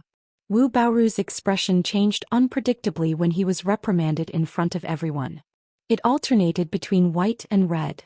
He was obviously angry. However, the situation was stronger than the person. With a single order from the other party he could really annihilate all of them. After hesitating for a while he turned around and walked towards the restless Lu Xingguang. It seemed that he really wanted to stop him. "Martial Ancestor Wu, ask them to let go of me. Ask them to let go of me. I want to kill this adulterous couple. I want to kill this adulterous couple." Lu Xingguang roared incessantly. Chu Ping'er stood not far away. Her eyes were filled with tears, but her silver teeth were still stubbornly biting down on her red lips. Traces of blood had already seeped out. Yu Qianzhou's expression also became increasingly gloomy. He narrowed his eyes at Lu Jingguang and his chilling intent was self-evident. Jingguang, shut up. Wu Baoru shouted. His figure suddenly flashed and he quickly rushed to Chu Pinger's side. His left hand grabbed her neck, and the long sword in his right hand was also placed on the neck of his left hand. It looked like he was going to slice Chu Pinger's head off her neck. Chu Pinger immediately felt that it was difficult to breathe. Her pretty face was slightly raised from being pinched. Finally, 2 sad tears rolled down from the corners of her eyes and dripped down her cheeks. Perhaps it was because she knew that she was about to die. Although her head was raised, she couldn't help but look at Yu Qianqiu with a pair of mournful eyes that were filled with deep regret. Anyone who saw that miserable pretty face would feel heartache. However, Yu Qianqiu was unbelievably calm, as if Chu Pinger's life and death had nothing to do with him. He slowly raised his hand, rubbed his nose and stared at Wu Baoru. He asked emotionlessly, Wu Baoru, what do you mean by this? Are you trying to use her to threaten me? Wu Baoru used both his hands to control Chu Pinger's life. He turned around and placed her in front of him. He looked at Yu Qianqiu and laughed evilly. Little brat, this old man has eaten more salt than you have eaten rice. Don't play this trick in front of this old man. Since you're here for this girl, don't act like you don't care. Hurry up and tell them to get out of the way. Letting us go is the right way. Maybe if I'm happy I'll let this girl go. When Lu Jingguang heard this, he was unhappy and immediately shouted, Grandmaster Wu, you can't let this bitch go. Kill this slut for me. Shut up. Wu Baoru turned around and shouted fiercely. There was a look of exasperation on his face. Ever since this child's body became ill, it became harder and harder for him to control his temper. Even at a time like this, he was still acting on his emotions. After he finished scolding, he turned around and smiled evilly at Yu Qianqiu. Yu Qianqiu, hurry up and tell them to get out of the way. My patience is limited. Yu Qianqiu had never been threatened like this before. He looked at Chu Pinger, who was having difficulty breathing, and smiled indifferently. Old fart, it's not your turn to bargain with me. Seeing that you and my master are from the same sect, I'll give you 2 choices based on our old friendship. 1, you kill her immediately, then I'll kill all of you. 2, you let her go and I'll let all of you go. Wu Baoru looked at Chu Pinger. Naturally, he wouldn't dare to kill her. She was everyone's life-saving item now. After pondering for a moment, he shouted, I choose the second option, but your words have no proof. How can we believe you? Yu Qianqiu saw that Chu Pinger's face was already turning green. The muscles on his face twitched. He raised a palm and said, I swear if you let Chu Pinger go safely, I'll let all of you go.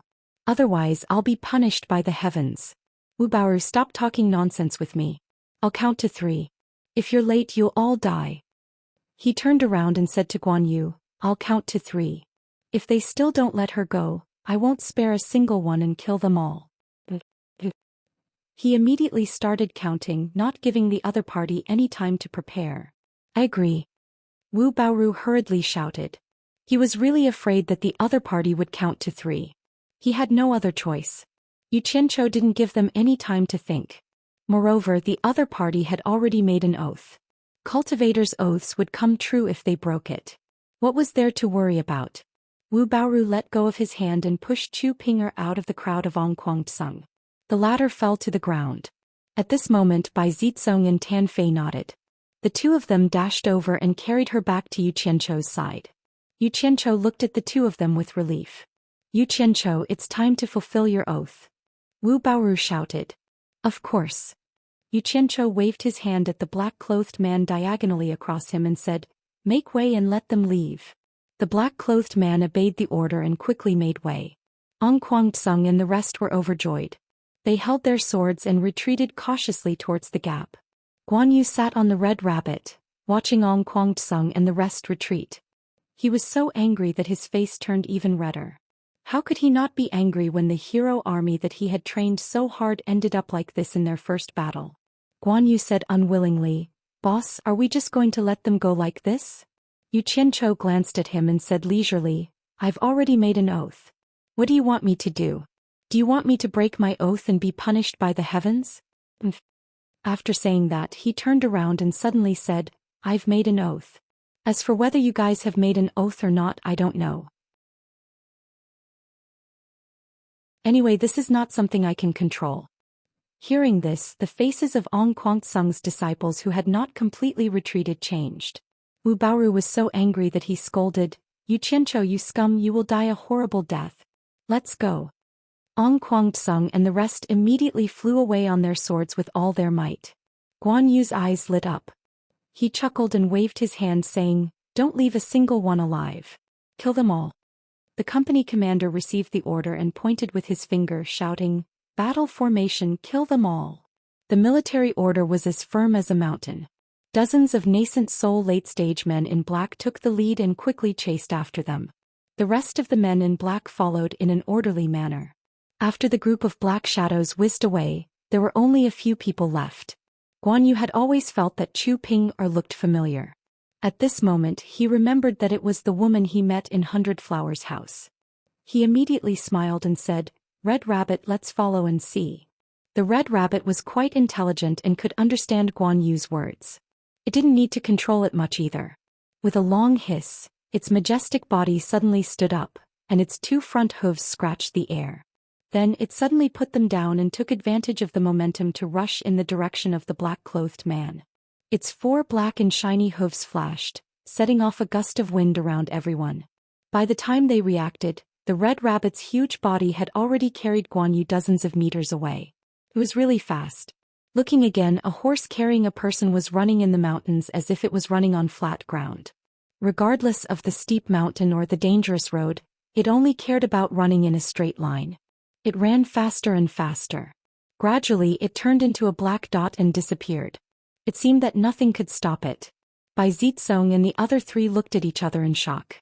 They thought to themselves, "What kind of horse is this? It actually had such a fast running speed." Even a cultivator who had just reached the foundation establishment stage couldn't fly as fast as it ran on the ground. Yu Qianchou glanced at it and showed a look of disdain. In fact, he was also very envious of Guan Yu for having such a BMW. He had long wanted to take it for himself. He believed that it would be very cool to ride this guy for a few laps. However, this little beast was very vengeful. It always remembered that he had kicked it in the past. Under normal circumstances, it wouldn't even let him get close to it, let alone ride it. He could only watch Guan Yu ride such a handsome guy around in Utopia. He could only be envious. Sigh. What a sin. Looking at Chu Pinger at the side, the crystal-clear tears on her pretty face kept sliding down her cheeks. However, she bit her lips hard to not cry out. Her lips were already bright red, obviously biting very hard. The big footprint left by Lu Jingguang on the abdomen of her pure white clothes was still very obvious. Yu Qianchou opened his mouth a few times wanting to say something, but he didn't. He really didn't know what to say at the moment. In the end, he couldn't take it anymore. He exhaled and said, "The four of you help me look after it. I'll go take a look." When the four of them nodded, the long sword was unsheathed and bounced up, drawing an arc in the air, carrying him quickly. Although he could disappear for a short while, the man on the sword and the woman on the ground were both inexplicably sad and in pain. They could only fly quickly in the air, letting the strong wind continue to blow and tear their faces. You're tuning in to the Zhou Xian's Legacy YouTube channel. Don't forget to subscribe and join us on this journey to catch the most captivating stories.